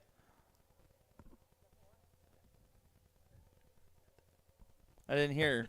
I didn't listen to you. Clearly. Sorry. Clearly. Let's hold on. Hey, everyone. Welcome back to our coverage of the ADO Cricket National Championship. We'll just redo it. Take it from top. Nah, you're getting some stats there, so we appreciate you doing that. Paula Murphy actually just came through Cali West. Liz Tynan coming through Emily, is that? Calf hold. I was about to say, I thought there was an R in there somewhere, but the R was the friends we made along the way. There we go. Look at Liz go here. 17's closes them, pads a little bit more points there on the 20s. In typical matchups, you would do crazy things to get rid of the 20. In matchups against Paula, I would do crazy things to get rid of the 19s and 17s.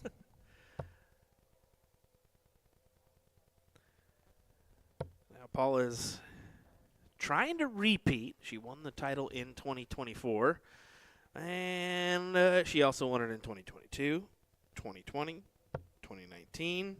She also won it in 2013, 2009, 2008. Well, she's got a few of them. Now, here's my question, Will. Is there,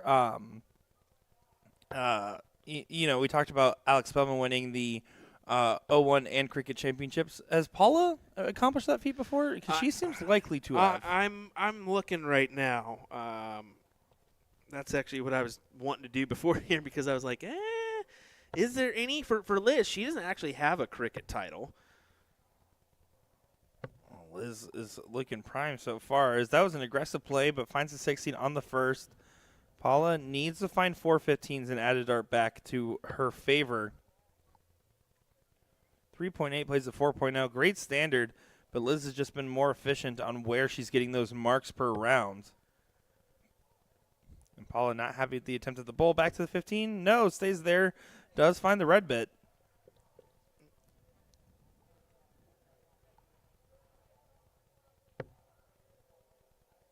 Liz just needs to close those 15s to have a 3-number advantage. We'll see what she does. I think that dart looks to be outside based off her reaction. Wow. That's crazy. Just looking at the overall stats, yeah. She's won 7 cricket national titles, only 3 501 titles for Paula. Never completed the same in a row. But in that looking, 13 national titles for Stacy Bromberg in 501. Wow. That's crazy. I think Paula has the most on the female front for cricket, but yeah, Stacy, again, way ahead of her time with how dominant she was in her game. No kidding.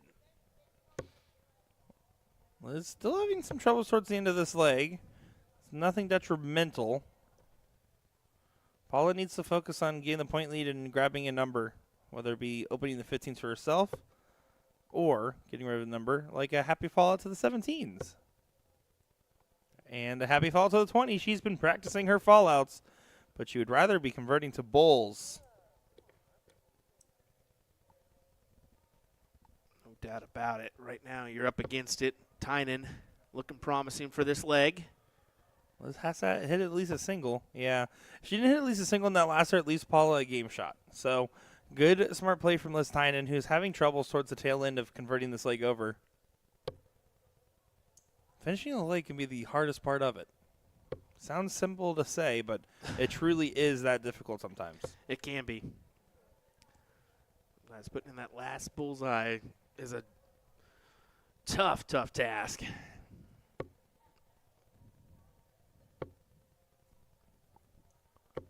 Oh, but Liz does find the 3 bulls. Only needs 2 15s on the return. Paula should still play for the 15s out of dart. Should not be going for the 20s.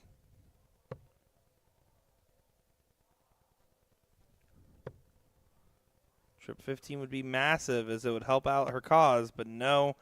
Now Liz just 1 to get the first leg on the board.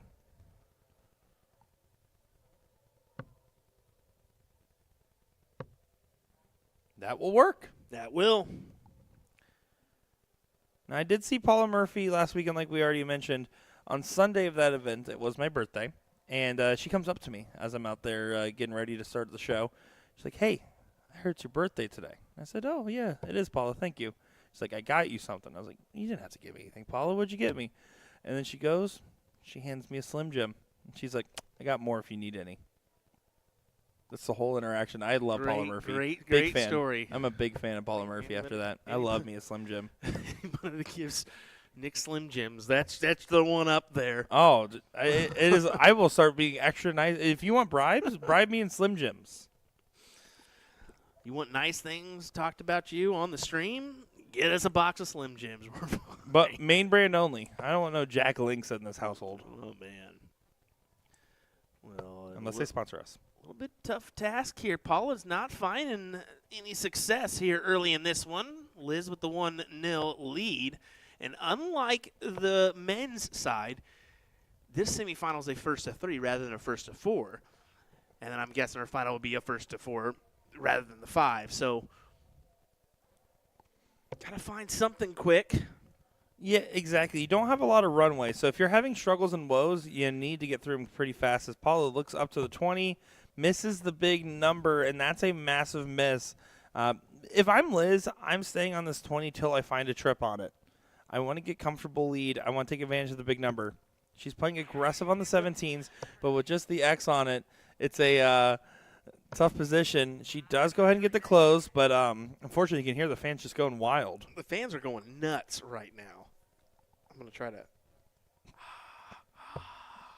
I'm trying to get a little fan interaction here. Did you know that ceiling fans are just out of work helicopters? What a statement from Nick DeShera here.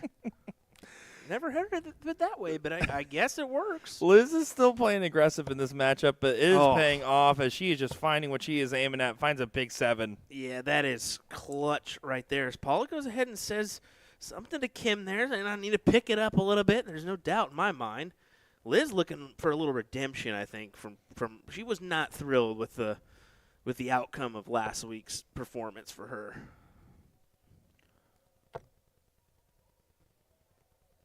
And of course, we were talking about repeat title holders. Asia Jalbert not into the semis. Yeah. She did play in the knockout stage. Yeah, and talking about multiple-time champion, she's one of those youth multiple-time champions turned into a adult champion as well. I think she's the only other person other than Kevin Luke to pull off that senior and youth title here in the ADO. Which I think will become a more common feat. I think we're seeing better youth players continue to keep developing. When you saw Kevin Luke do it in the past, it was an oddity.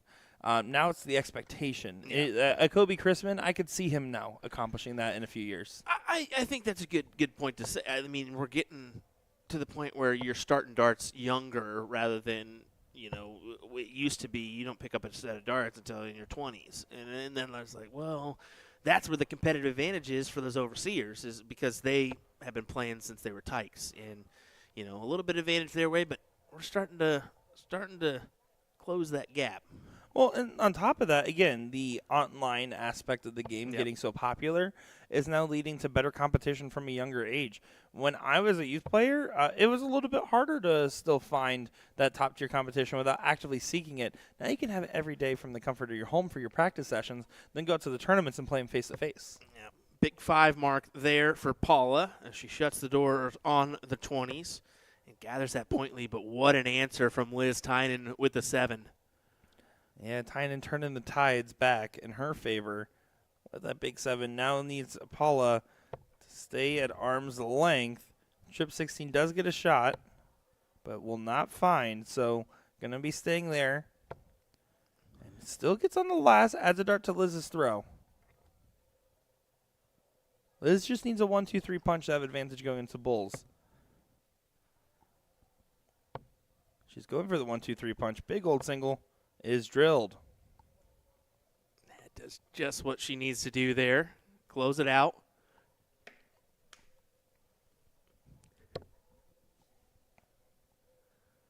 Paula has to abandon to the bulls here. She does, well, I guess, wasn't thrilled with that first dart, so She only threw that to prove you wrong. just goes ahead and takes out the 50. That's exactly what she hears. He has the earpiece in her. It's a great shot, though. It's 3-3 on the bulls. That's a little bit more pressure. Great spot for Liz. Doesn't convert on the second or the third, so now Paula Murphy just needs 3 bulls. 3-2 on the race. And a must-win leg for Paula. You don't want to go 2-0 down in a format like this. That's a good spot on the bull for her. Yeah, she drills it in 2. Good shot from Paula Murphy to take the leg and recover from what was a absolutely downtrodden position. You can see she came back on the 16s, 192 points scored just on the 16s. Legs are won and lost at the end.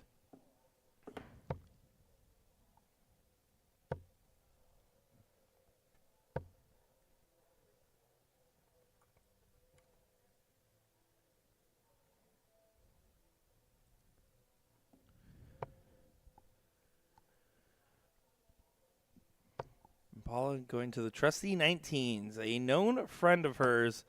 And while cricket strategy continues to get refined overall, and I feel like we're in a lot more optimal version of the game, common courtesies are not the standard, but rather max efficiencies, you still see these different tendencies in players' games. And Paula Murphy, you just know that there's an inherent comfort level. Even if she doesn't particularly think about it, you as an opponent, you do think about it when she has that number available. But Paula, of course, going to show she's comfortable everywhere, and that's why they call her smooth.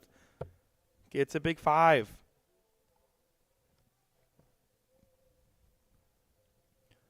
Now Liz has to go ahead and get resettled. She's trying to contest the X on the 18s. It's a good strategy. But unfortunately, if it doesn't convert, it can lead to a more downtrodden position.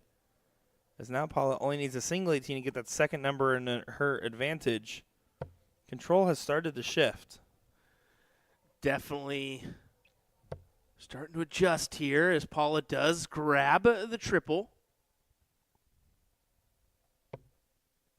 Oh, what a collection. Paula Murphy just makes it look easy. But Liz, who played really strong in the first leg and most of the second leg up until that very ending point where it started to get out of sorts, needs to just stay settled and know that her game is definitely on enough to be able to get this match in her favor. Liz coming into this match averaging a 3.01 in the knockout phase to Paula's 2.91.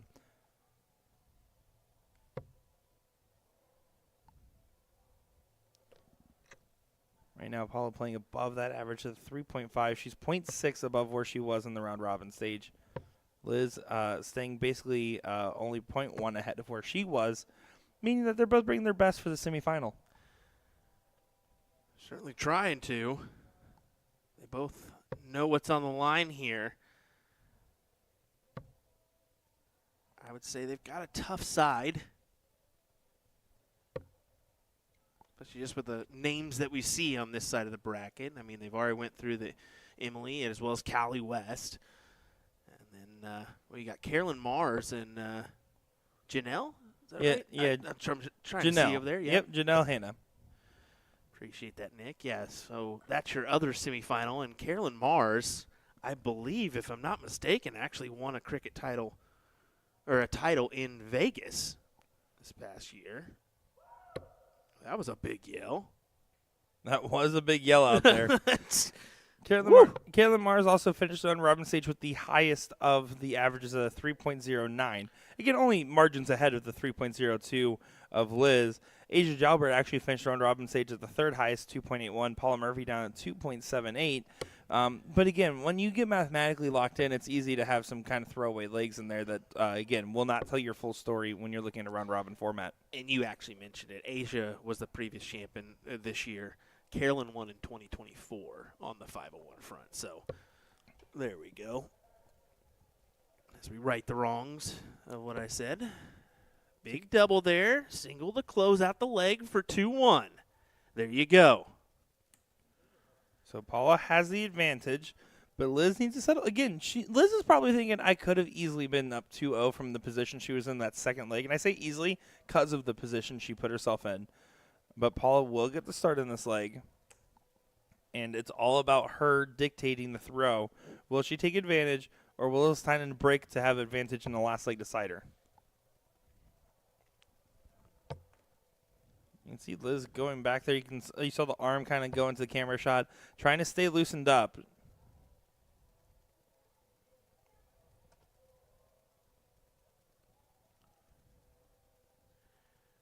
Just a 3 singles, but it forces Liz to the 19s. And you can see she's kind of adjusting there. Not thrilled with the placement of the first. You can see the outcome of only 2. Yeah, if I'm Paula, I might just contest the 19s immediately. I don't even know if I would consider the 20s. I think it's not a bad call because if you capitalize on a 4, you close it down and point on it. So that would have been my mindset too. Clearly hers until she missed the first. Yeah, unfortunately, you still need the go-ahead dart to be able to stay. Now Liz gets an opportunity to approach with the X and should give her a jumping off point. It's only a 1 right back, and you can see the reaction. Not very happy with it as Paula will get 3 clear at the 19s again. This time finding that first single, so she's going to be able to stay. And Paula Murphy, I mean, again, talk about icons of the darting game as she does end up converting and getting the close. Very few have accomplished as much as she's accomplished here in the U.S. I agree. Very few. I mean, the only one that does would be your Stacy Bromberg. I mean, but I think Paula has definitely cemented herself among the elites. Of course, I would say Liz Tynan. I mean, she is absolutely one of those competitors with her career that can still get to that point. She is an elite level player, but if we're talking like Mount Rushmore levels, she just needs to convert on a couple more titles, get a couple under her belt because when she is good, she is really good. But Paula should be able to clean this up. 2 18s. There's the first one. There's the second. That's the close. Back to the 20s to push off. And does find another single. I'm seeing all my Liz Tynan fans in chat letting us know how you feel. Welcome in, everybody. She needs to hear you now. She needs everything she can get. She's in a tough spot. Great 5. She's not out of the running in the sense that she just needs to put together one good shot after one weak turn from Paula. Weak turn from Paula is a big ask in general, but it's not impossible by any means. Oh, my goodness. Paula Murphy. What a big-time collection there on the 20s. This really forces all darts at the 17s for Liz. Yeah, with a shot like that from Paula, it really does say you don't have any other option. You have to go and find that green bit, and if you're not finding that green bit, the 17s go away. There, even with a 4, means that Paula should be able to get this close and have advantage going into the corners. Yeah, agreed. She's probably going to be able to do it here. Needs just the 2. Now, does she go right back up for points? Why not? Guarantee that this leg is going to be yours. Massive hit. That triple pretty much guarantees it, barring something crazy happening, because a single pushes off so she gets out of range for a potential 9 mark, but a triple is even more massive, so to speak.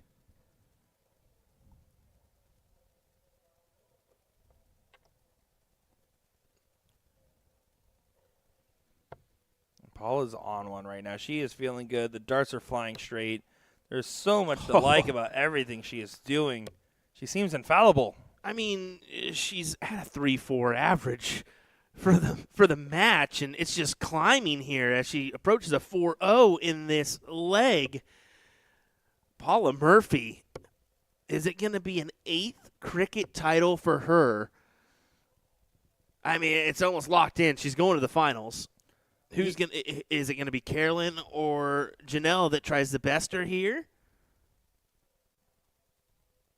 Which currently Carolyn's up 1-0 over Janelle. And there you go. That's it. Paula with the double. Yep, that's it. You can keep looking, Paula. It doesn't change that it's in. It's good. Yeah. She's still hesitant. She still can't believe it. She's like, no, so I won, right? So it's over? Like, I got the bull. Okay, cool. I'm Paula Murphy. I'm happy. And Liz there giving her some love, giving her some respect. But currently, Carolyn Mars up 1-0 and ahead in this other leg here. It's Bruce. Bruce doesn't know how to operate Dark Connect. That's why. Oh, yeah. We forgot to account for the Buffalo variable. I'm just kidding. The Buffalo helping out these ladies with a good shocking job, so kudos to him. But, yeah, we have a finalist in Paula Murphy as she tries to pull off her 8th cricket national title. Who's going to join her? Will it be Carolyn or will it be Janelle? We're actually going to go ahead and see if I can zoom on over with our board. I believe that they are over here. Yep, there you go. Going to be a little bit tough for us to actually see what's happening here, but we'll try. We'll try our best to throw up this little scoreboard and what have you. So we'll get it situated. We'll be right back with more entertaining action, folks. Live here from Kissimmee, Florida for the USA Dart Classic. Kissimmee. It's a Kissimmee of Florida. We'll be right Kissimmee. back.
And now it is time to see who will be our champion alongside Alex Spellman over here. We got Carolyn Mars taking on Paula Murphy. Some of your top competitors in a very tough field will be duking it out, and it's about to be a real battle of wits on the dartboard. Paula coming in with great form, overall a great display over Liz Tynan despite Liz's first initial onslaught.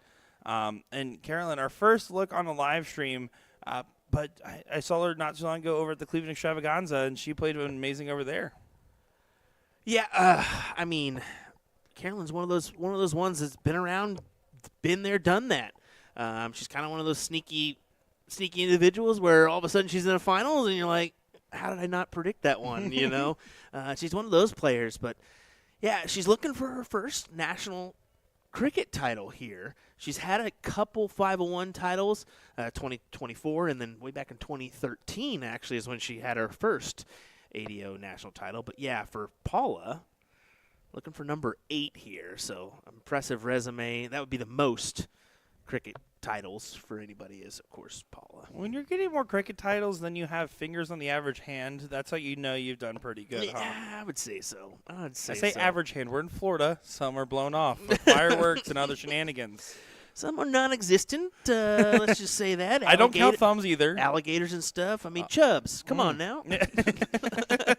Well, now you see Paula going for the close and grabs the 19s and stays there to try to pat on some points. It's a good 3. It's not anything crazy. So Carolyn Mars fishing for a trip on another number to be able to swing the 19s right back.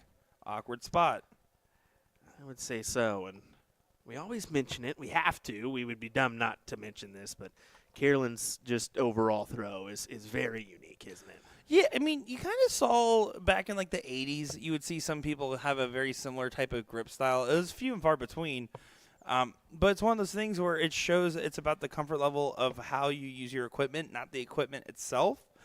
And for her, she's able to replicate that form consistently. So you can see that very much in the palm grip, and then pointing straight down to the floor brings it back. But that tip's going pointed downwards, which also can usually lead to some interesting angles of the darts, which gives you a couple more opportunities to take advantage of good placements.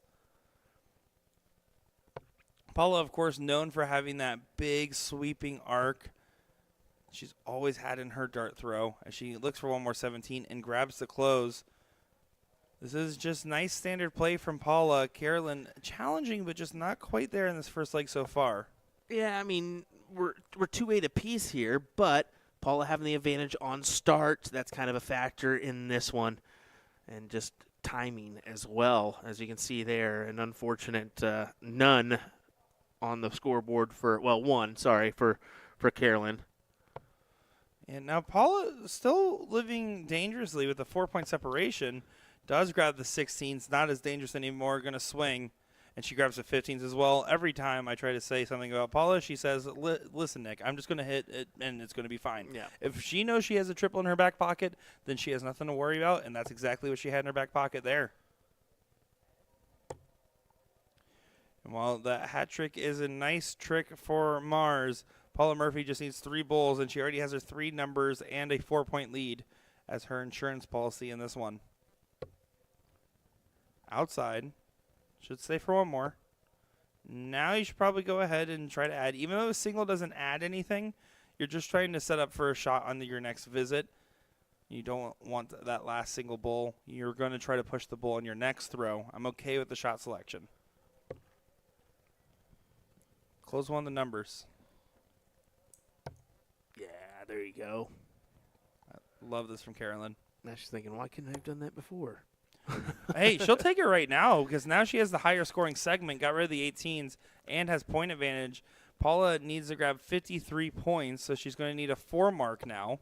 Has to commit on the 16s. Needs the triple here. And no go. So Carolyn has an opportunity to win this leg here. She can hit a trip 16, trip 15. There's the trip 16. Going high. Can she find that trip 15? No, not yet. Yeah, that was a unfortunate second dart there as it just ended up on the high side of that triple bed. And almost that flight, that Luke Littler flight, blocked it. Yeah, blame Luke. That's what I would have done there as Paula Murphy does regain the point lead. It's not enough for a single bowl to get the lead back. She'll hit a double anyways, and now back to the 15s on the attack once again. Just needs 2 15s. Can she get it done? Not quite yet. So, Paula, you get another chance at this leg that she was well in front of and is losing on the bowls currently. So we'll find out here. She's still got the 15s her way. There's the point lead. Yeah, you got to commit again. And she finds a big triple right when she needs it. Now, this again, 2 bowls gets you the single 15. So there's one. Needs another. Attack it. Does get it. Big single 15. And does get it there. Great comeback performance from Carolyn Mars. You saw Paula actually pointing and shaking her head in agreement, knowing it was coming. Great stuff from Carolyn Mars, who breaks throw in the early stages of this one. We mentioned Luke. Boy, he barely escaped last night in Australia. 6-5 winning that one. But, yeah, what a display from him. And, again, Carolyn's resilience, 175 points scored. Only 34 points were scored on the 17s. All of her points otherwise on the bulls. That's true focus. She was consistently getting that bull in the first start and then being able to follow it when needed. Paula with a slow start. Carolyn's going to be quick to contest. Awkward angle, got to make sure to drill, and she does still find that single. Sneaks it in on the side of the wire. When your opponent has an X on a number and you're in a position that makes sense, the amount, how valuable it is to be able to take away their 2 marks and say that they're effectively worth nothing is great. And when we say effectively worth nothing, it means that Paula's X on the 19s will not come into play until she regains an advantage later on, meaning really Carolyn Mars is going to be very comfortable besides the fact that she has 0 points. She has 2 numbers, going for a third at the 17s. Yeah, this could be a big-time leg for Carolyn, and she's making it count. Big 5 mark. And Paula has a smile on her face, but she knows what this position is. She's going to have to lock it in and play like how she did against Liz, where she put up a great performance. And there finds a great 6 mark on the 18s to get herself back into the leg.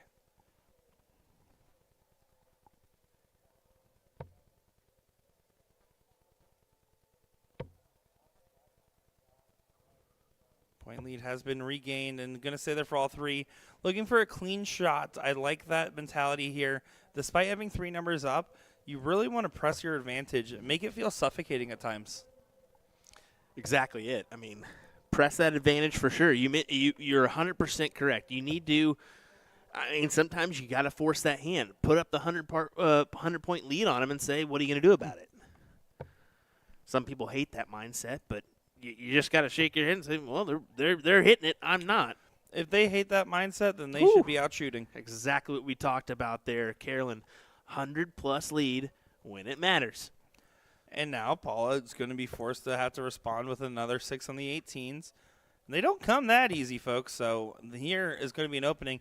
Carolyn now confirming that she can have 3 clear for the single 20s.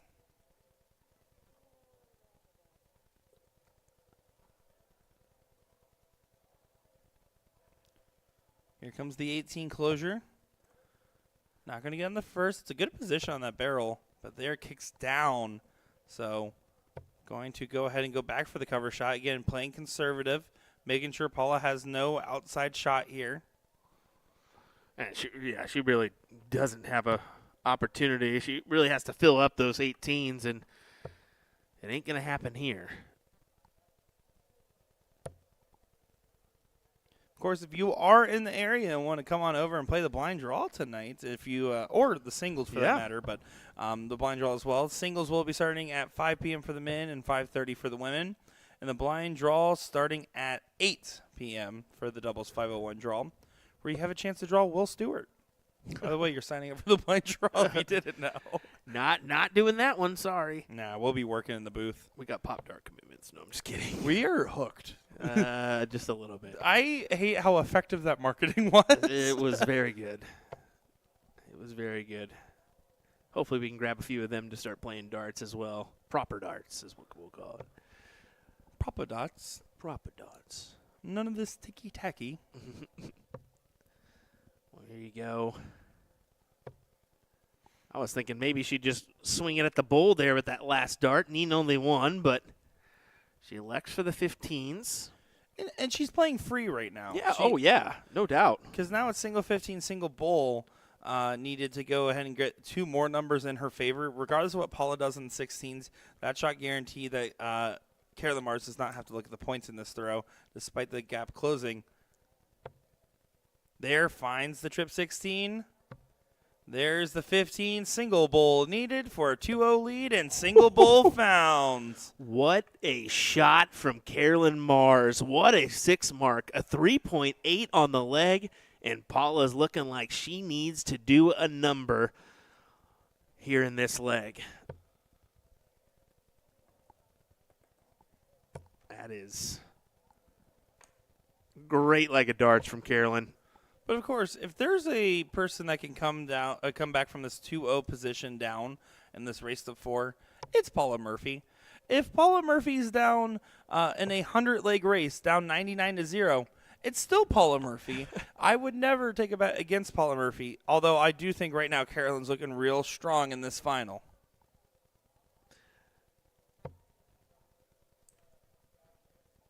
We'll see what she can do here. I'm liking her odds to grab this leg. Just because it's unlike Paula to go 3-0 down.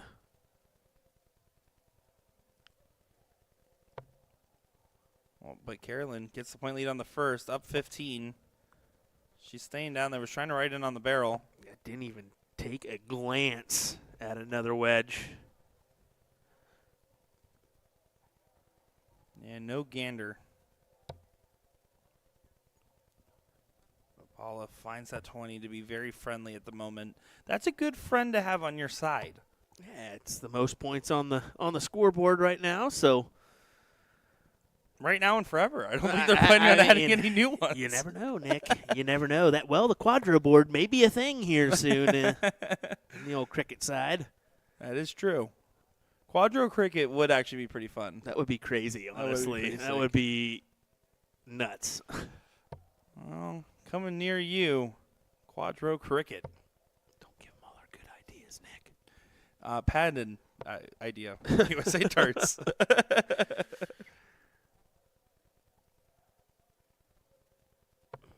Paula did take a glance there at the 19s.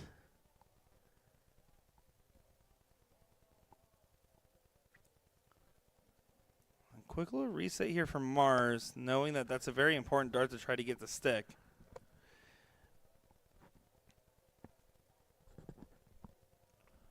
Carolyn's from Mars, and that's why she gets candy bars. Boys are from Jupiter. That's why they get stupider. Nick, come on, bud. You asked me to be here. I regret every moment of it, to be honest. Wouldn't expect you to lie about that in particular. Now, good recovery immediately finding the 18s. Was not able to convert more than just a single after the fact, but it keeps the race tight. You're looking at, again, a 32-point spread and the ability to be able to take the big swing if an opening arises.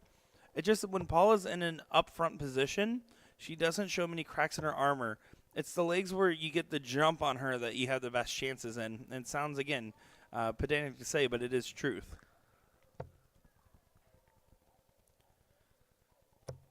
Triple 18 ties the score. Not quite. So I would look for Paula to go ahead and close the door here fairly soon. She might play a little bit more conservative considering her 2-0 down position, but I do agree. Does she take the last here? Yeah, she did. I was about to say, if she didn't take at least a look, I get you, the predicament you're 2-0 down.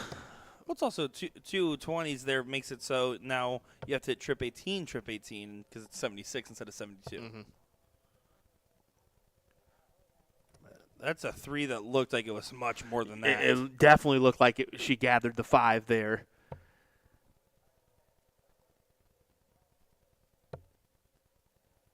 Paula on cleanup duty. Did a great job and a beautiful last start finding the trip 20. Getting her footing a lot more stable in this leg than it had been the previous leg. Leg number 1, she actually did have a massive advantage, and then Mars came back. Mm-hmm.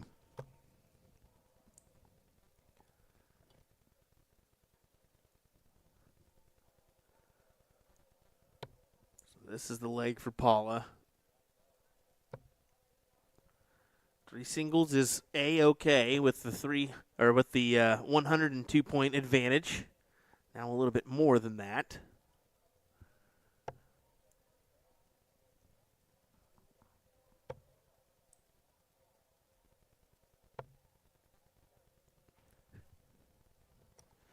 Mars not going to be happy with that visit with just 1 mark here. Doesn't sway anything. And right now, Paula's getting re-comfortable. And again, the way that Paula played against Liz is the form that if she plays like that, she wins from any position. It's kind of working out the same way as the men's matchup did, where you had Dustin just start off with some fire and really looked untouchable, and then all of a sudden, come leg 3, it just started turning the other way, and you started seeing Alex Bellman begin to hit. We're seeing the same thing here. Did Paula just need a second to re-catch the flow here, the rhythm? Well, this is what happens when you take elite-level players and give them enough time to figure it out. They will figure it out. If they don't, sometimes you get a sweep, and that happens. But majority of the time, if you give them enough runway and you toy with your food a little bit, or the format itself just enables it, it lets you be in a position where you get to see greatness re-strike brilliance.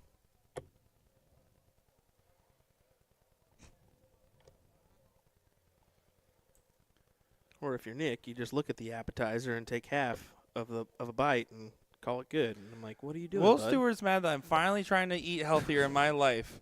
Mostly because I'm tired of looking like a roly-poly. It was bacon wrapped, Nick. Bacon wrapped plantain. Do you think plantains not have a bunch of sugar? I don't The care. bacon has a bunch of fat? It was delicious. And let me tell you, my salad was not. You're never going to let that go. No, I will not. If we're going to talk about this real quick, as this leg should be going in the way of Paula Murphy, I'm just going to say this real quick. Will Stewart chooses a fancy Cuban restaurant, shows up wearing socks and slides and shorts, a USA Darts T-shirt, and a hat. Meanwhile, I'm over there with, dress shoes, slacks, everything. I just want you to know that was my date. That was it. Tale of two people here. There you go. Paula Murphy does get a leg on the board. No whitewash in soup, but Carolyn Mars has the throw and needs to take control. Yeah, she does. And you're ideally looking for at least a 4 there. Only 3. You know how good Paula can be on the 19s here. Does she collect? She does on number 2. She stays down for a good 5 on the open. A solid number. And you can see Carolyn just kind of mumbling to herself, knowing she needs to find a triple.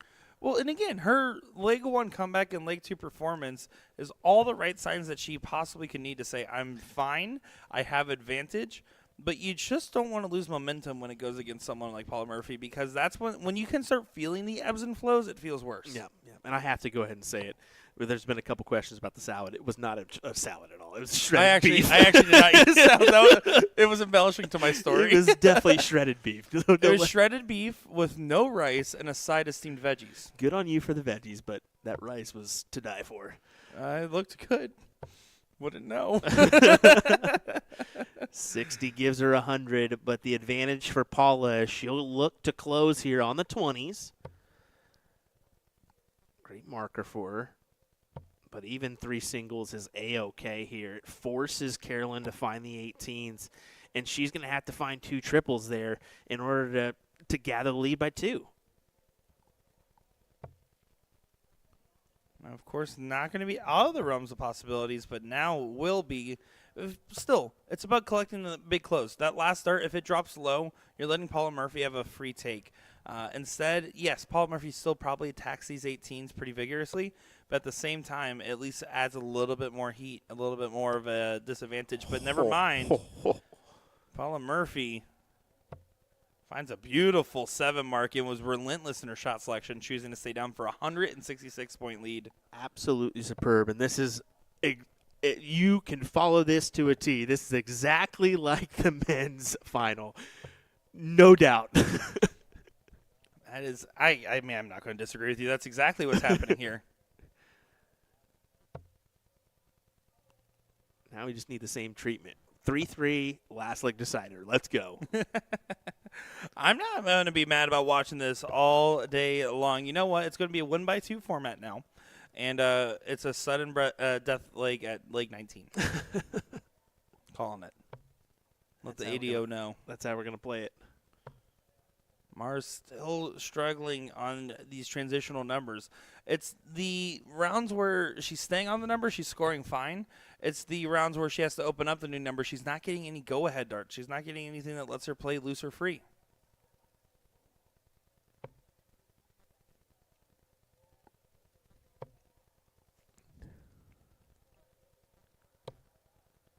Paula closing with authority. That's a habit I had to break out of, where I used to get mad if my third dart was a trip when I only needed a single on a already closed number. I can tell you, I'm just happy to get them closed nowadays. Yeah, that's how your mindset should be. As long as it's closed, that's all you got to worry about. Yeah, you want to do it at the first rather than the third, but as long as you're out in front by a decent margin, it's A-okay. Now, look at what Carolyn Mars is doing. She's was down 166 points. She's chipped that point lead back into range where one bad turn can lead to an opportunity. This could be that somewhat bad turn for Paula. It's 38, puts her above 300, but 2 big trip 16s. Oh, how about this? I don't mind it. I mean, it's 83-point difference. She's going for a second number, but she didn't hit a trip on that turn. So the reason I don't like it now is just because if you don't find a trip while doing that, what you did is probably downgrade your 16s to 15s. Exactly what I'm thinking she did here, because Paula will think 1, 2, 3, okay, try to come back on that 45. And she may get a look at the 45. Well, that's a dart that mattered. And that's a smart shot because, again, trip 15 gets you the shot with 90. Now at 140-point difference, mathematically unfavored, Carolyn Mars should have taken the shot in the last swing. Exactly. For Paula, it's kind of a risky play going to the 15s. You end up with a single. It kind of gives her an opportunity. So, yeah, that's just the 7 previous cricket national titles coming into play there for Paula. Yeah, Paula Murphy having better dart knowledge than us makes sense. This tracks.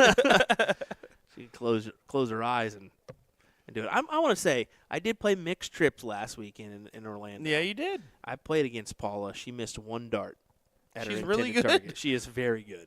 She took out a 1-3-4, 50, 34, 50. And I said, all right, well, Yep. thanks, Paula. Appreciate it. Mixed events like that are always defined by how powerful the female is and how well Yes. you're supporting the female. Yep. It is no other definition that matters. And Gina played great with you Yep, as well, yep, by the way. Let's yep. give her a shout out. Oh, yeah, for sure. But, I mean, it's Paula Murphy. Yeah. It's Paula Murphy. Yep. And look at her go here. Right now, a 4.1, down to a 3.7 for the leg. But overall, 3.4 for the match is what she's risen to. Raise it at least a whole half a mark better than the previous. Well, and again, Carolyn's sitting exactly where she has been averaging in this. She averaged a 3.09 in the round robin phase, averaging a 3.1 in this matchup. So she's exactly where she has been. But Paula Murphy, 3.4 from her 2.78. She's brought it up significantly.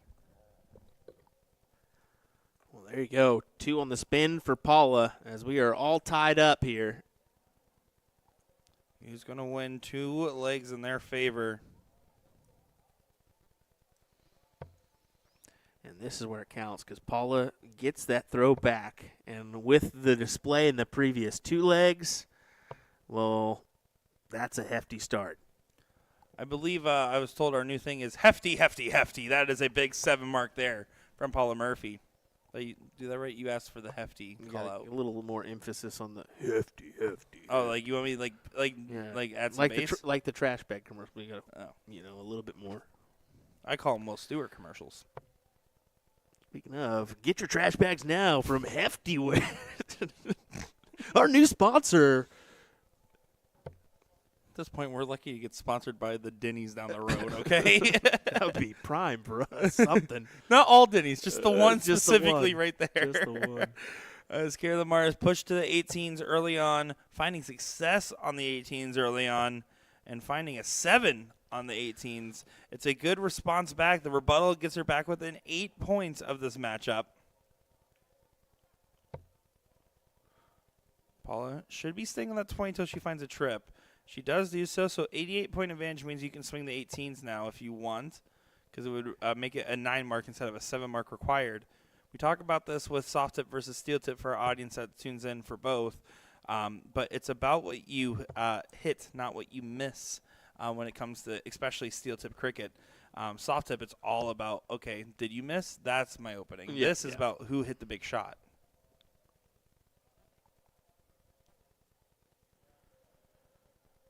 Paula just choosing to pad up a little bit more on the points. Big triple there. Over to the 18s.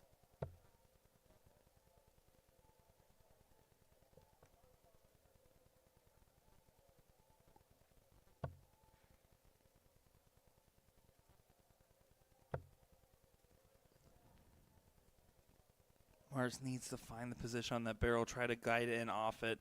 The hesitation broke her own rhythm. Surprised. She must not have liked the angle between the two flights, which is why she went for the cover shot there. Unfortunately, does not produce any results. And now Paula, and this is what Paula's also been doing extremely well, I was about to say, was hitting these big 2-mark closes with the first 2 darts. Of course, she wanted to jinx me there, or I jinxed her. But it really has been a strong side of her game. Well, she goes ahead and gathers a close, and that's the essential thing there. You force Carolyn to another wedge. She has to, close out the number before, or open up the bed for scoring before she can do anything. So just manages to do so at the 5 mark. 44-point difference. I would still be attacking if I was Paula, but now with the 20, now you can definitely attack. She's playing it very smart right now, making sure that distance is where it needs to be. It's hard to look at this any other way than Paula Murphy. Paula Murphy was 2-0 down, and we were already cautious about where Carolyn was. Now it's just so much momentum on her direction. Carolyn needs to just have that big dominant moment because, again, the average says that she should win. The 2-0 advantage that she had says she should win. But Paula Murphy has just been in a mood of denying. Well, I mean, again, look at this leg. A 4.2 average for Carolyn and a 4.3 for Paula. Not that much of an advantage for Paula. The advantage is the start and how she started. She started with a massive 6 mark on the 20s and then went down to the 19s to try to get for more. And granted, it was only a single mark, but that's the kind of start that puts you in the right direction for a leg win. Yeah, it's certainly the case. And when you look at the interplay between the two of them, it's Paula taking advantage of more opportunities than Carolyn has. We saw it in the last leg where she chose 15s over 16s, where she absolutely had a good opportunity fishing on the 16s, and Paula punished. Look at this. I mean, every time you sniff an opportunity for Carolyn, she just jumps up there and pins a trip 20. Every time I sniff, I just smell what the Rock is cooking. Do you smell? Yeah, I wrestling. I like watching wrestling sometimes. What a dynamite drop in there, bud. Thanks, man. Yeah. Oh, my. Paula Murphy should be able to close up these 2 16s. She is still going to go for that comfort shot, but because she's been collecting these closes very efficiently, I don't blame her for just getting the points first and doing the reverse of the shot selection, because there was no doubt in her mind that she's going to hit 2 single 16s. And now advantage going into the 15s. Final stand on them for Mars before the bull battle. Honestly, with how well Mars came back on the bulls in the first leg, I wouldn't have been that upset if she just started over there.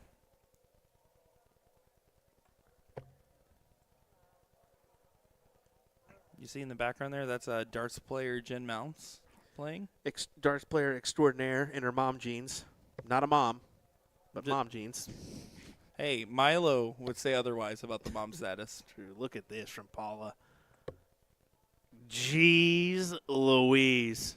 She is on a mission for title number 8. 4.4, Nick. Absolutely salty. Yeah, no, I mean, it was a great performance, and it's steady.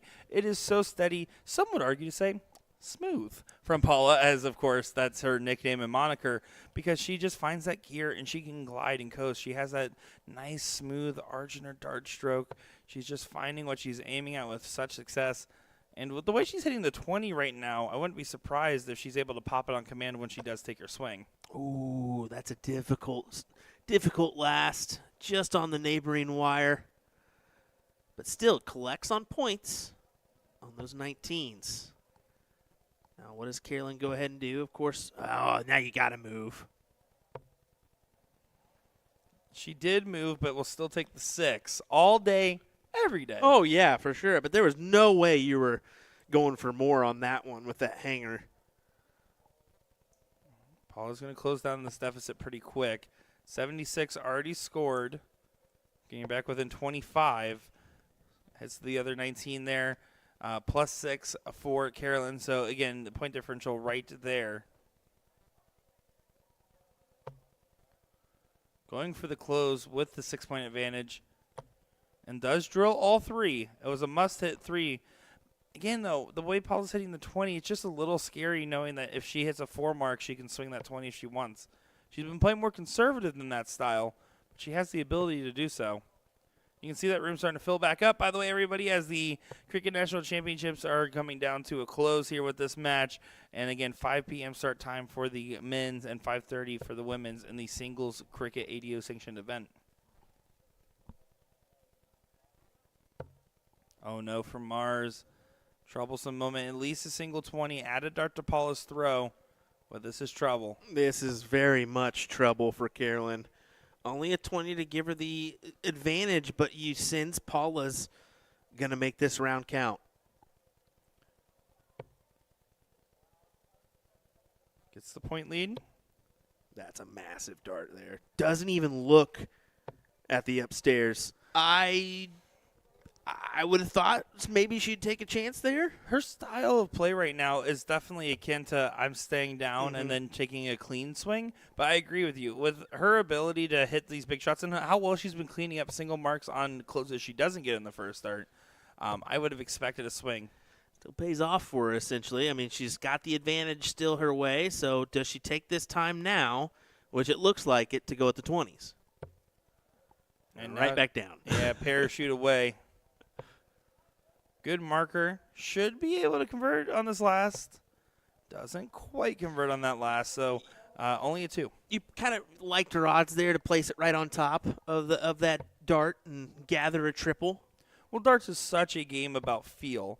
And so when you find a dart right out on the wire, especially in a position where it can deflect into the triple, that's what we say. Like when we have those expectations, it's the dart's favorable and they're good enough to be able to capitalize on it. Sometimes it doesn't happen like that. Still easier said than done. If you ask Stephen McDowell, there's no such thing as a marker dart, as I've heard that rant several times. Yeah, and he doesn't know what he's talking about. Let's be honest. There's definitely a marker dart situation. He might have a marker dart in his head. Yeah. Excited to be at DPFL next weekend, though. It's going to be a great time. Appreciate them bringing us back out Steve McDowell running this situation.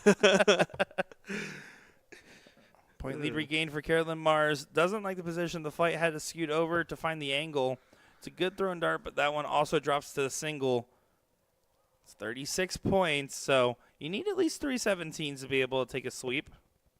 That counts. Yeah, that's a big-time conversion. Taking that look. The 20s are not as friendly to Paula as they have been. She's only taking a couple shots at it. But yeah, and that's what I'm saying. You're kind of playing with fire on the 20, because the 17s to 20s. I mean, 9-point differential when they're hitting triples. But look at the frustration. That big eye roll from Carolyn, knowing that she's in the power position and not being able to boss the game around is frustrating. And the cracks in the armor are letting opportunities like this come along. Well, you are playing the final boss in Paula Murphy since we're going with rock references. You're welcome. Yeah, you can't see me. Okay, that's not a rock reference, but all right. It's a wrestling reference. We'll go with it, brother. We'll take it. We'll take it. There's a big conversion on the triple. How about another? Almost. This is just a battle. 17s and 20s. Haymakers left and right on these numbers. Who's going to be the first one to close down the wedge?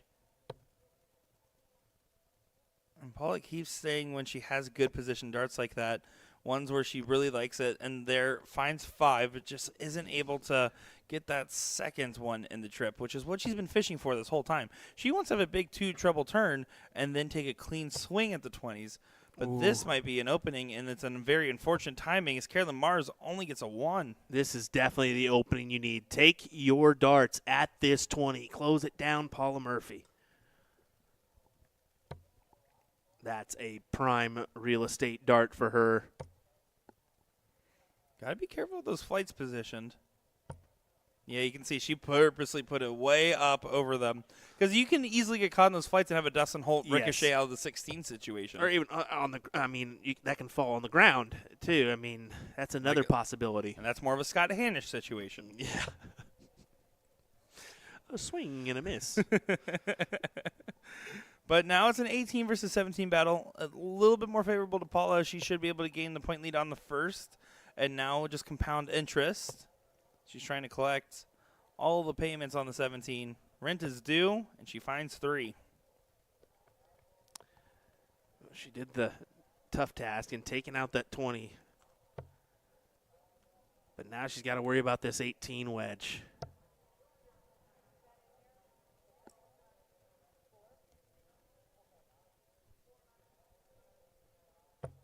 Oh, what a dart. I love this momentum from Carolyn Mars right now. Getting herself resettled despite losing the 20s. I think she was actually in a situation where she was just kind of hoping to shoot at a different number, and that's exactly what's happening here.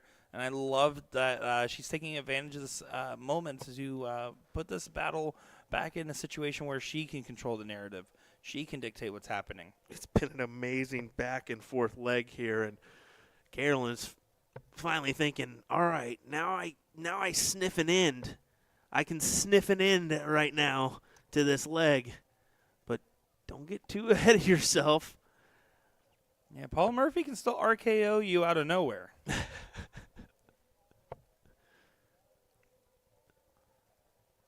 Needs to split the difference. She does so right in the corner pocket of the 16s. Ties us up 6:22 apiece. And then right back to the trip 18 for Carolyn. Yeah, I love this from Carolyn. You can tell it just feels a little bit more collected, a little bit tighter. Even on the 16s, they weren't trips, but they were good-looking darts. And it puts Paula in an improbable position to be able to shoot the 18s. She needs 4 on the 16s. She won't get 4. This last dart, I wouldn't mind if it was a 15 or a bull. She stays on, but I just don't like the position of those fights. I felt like the trip was almost impossible to see. It's so difficult to work that dart in. You can possibly ricochet it, but, yeah, the odds are probably better to switch. You're right, just to make sure you come up with something valuable. Sometimes you have to play the percentage shot, and the percentages change so much when you have flights contesting those, especially 16s and 15s, where the angles can be a lot more detrimental.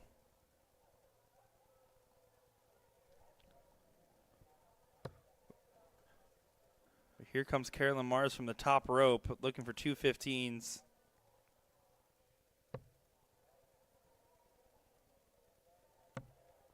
There's the 2 to close. Single 18 adds a bull. That's what she did. Good collected play from Carolyn Mars. As after a 2-0 advantage, Paula getting 3 on the spin, setting up for a last leg decider here in this Cricket Nationals final here for the ADO. Leonard Gates said it best. Shocking reaction minion. That's it. And you know that minion's going, what? When's Gator making his appearance? I saw him out there. Oh, is he? Okay. Mm-hmm. I didn't know if he I said played long this time no morning or see. not. He said, yeah. Yeah. That's funny. Well, don't look now, but this is still an opportunity for Paula. Never count out Paula Murphy.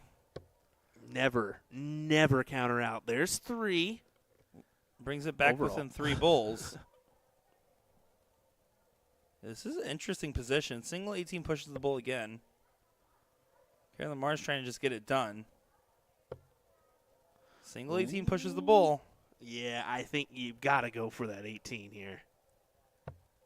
And now it's double for trip 18. A lot harder of a shot. Mm-hmm. Double single for trip 18 is something that's a lot more comfortable. And now your focus is find 4 bulls to add the dart to Carolyn's throw.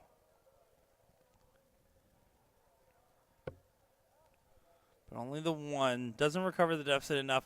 Carolyn Mars should be pretty free to be able to go ahead and just shoot the bull directly here unless the first 2 don't stick. If you move on the last dart, though, it doesn't push with just a single.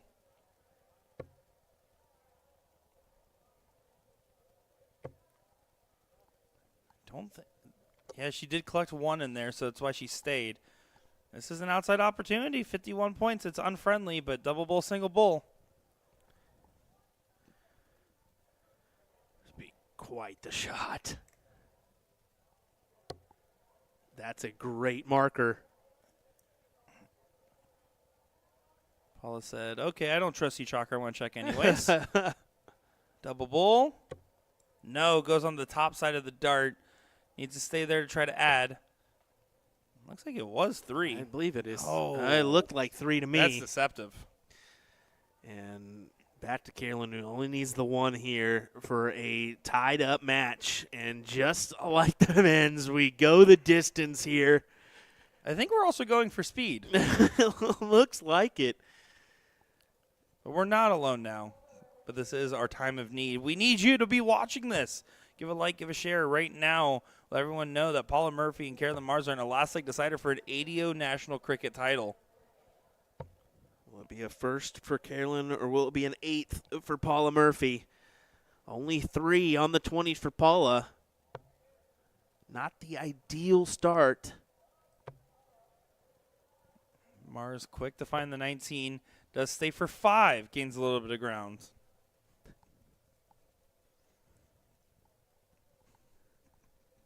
We get the Wendy's minion from Leonard Gates. The Wendy's minion is crazy work.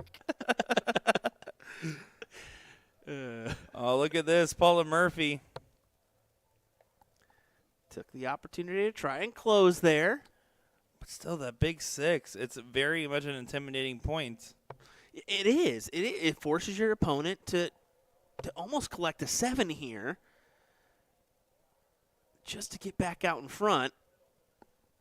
That's a big 5. Oh, that's It's 3. only 3. So you think Paula's probably going to look to close. That's exactly what she does. 3 singles. She's okay with that. Again, just drill this last start. Make sure you stay true. Oh. And it doesn't. So now opportunity handed back for Carolyn Mars to play some defense. That's what you can't afford, to miss that last dart single to close it out. We'll see if she gets away with it. 38 gets her the point lead. She does stay down for 57. Paula Murphy should be on a 1-2-3. There's 1 and 2. Here's 3 going down to the 19s. Gets an extra dart, though, because she tripped on the first and does take it there. Could have hurt a lot more. Yes, very much so. If she would have just capitalized on that second dart, she could have looked back up to the 20s for more points and really made it worth her while. Now, one thing that is important to note, as you can see President Jim Witt back there getting the trophies ready, one of which is perfectly hidden behind that Stanley Cup. But one thing that is really important to note here is what makes this matchup so tough and why it's gotten the distance, besides the fact that these are just 2 talented competitors, is that Carolyn's the type that will not get phased by name value, right? No. There are certain people in the field, especially those that are newer on the come-up, that might have that same factor. Not Carolyn. No, she's been around, done it. She's been in the World Masters field. She's like we said, she's won 2 previous national titles, but in '01, kind of significant time frame in between those, in 2013 and then 2024. So, yeah, she's a savvy veteran. Savvy veteran does find a 7. But it's only 40 points ahead, and you can see one dart from Paula, and she's starting to collect on those first dart triples on the 20 again. And when Paula's collecting the 20s while she is, it's the most dangerous version of her game because you just assume the 19s are also in a similar scaling for her. Yeah, it's one of the either. She's collecting on the 20s or she's collecting on the 19s. There's no she's not collecting on any of them. Like but when she collects on both, yeah, exactly. She's gonna make a run then. It was unfortunate. I mean, she kind of got that hit at Lakeside a little bit where they dogged her on the 19s, and we'll see how they react to Tracy doing that one as well, because Paula and Tracy will be going to Lakeside again. But if you're collecting, stay on it. A 133 is better than a 60. Certainly. You know? Even a 95. I mean, come on. Carolyn Mars does find 3 on the 17s, but 9-point difference. Paula Murphy trying to pull out a steel chair maneuver and hit her. I'm running out of wrestling things to say. It looks like it. It looks like it.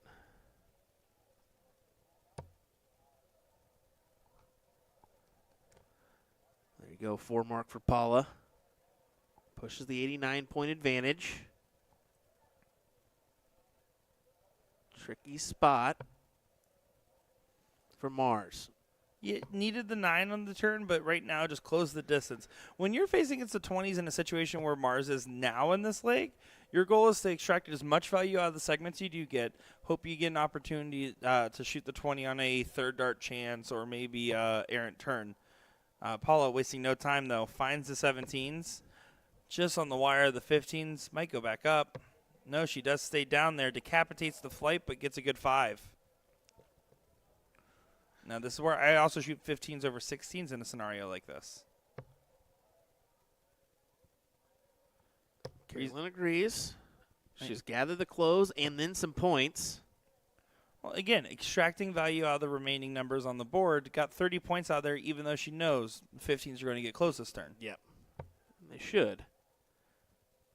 When does Paula take it, though? Looks like dart 3.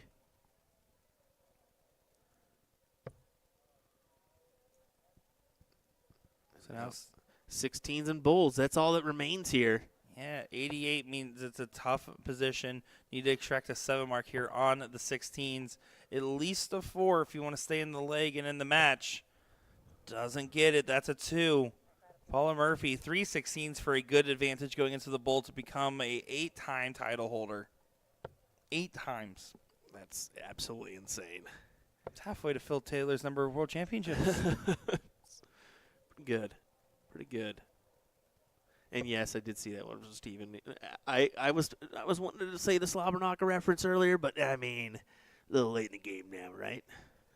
What an absolute slobber knocker of a match from Paula Murphy and Carolyn Mars. I've been saying that the whole time. Oh, you would. You would. Yeah, it's definitely been a good one as Paula just needs the 2 to close here for another one on the record books. That dart said, I'm going to make it awkward for the rest of this attempt. Kind of does, doesn't it? And you can see her taking a couple ghost throws there. She throws her dart with such a big arc, right? So when you have a big arc like that, an over-the-top blocker means that your flight path options are significantly more limited and more prone to deflections.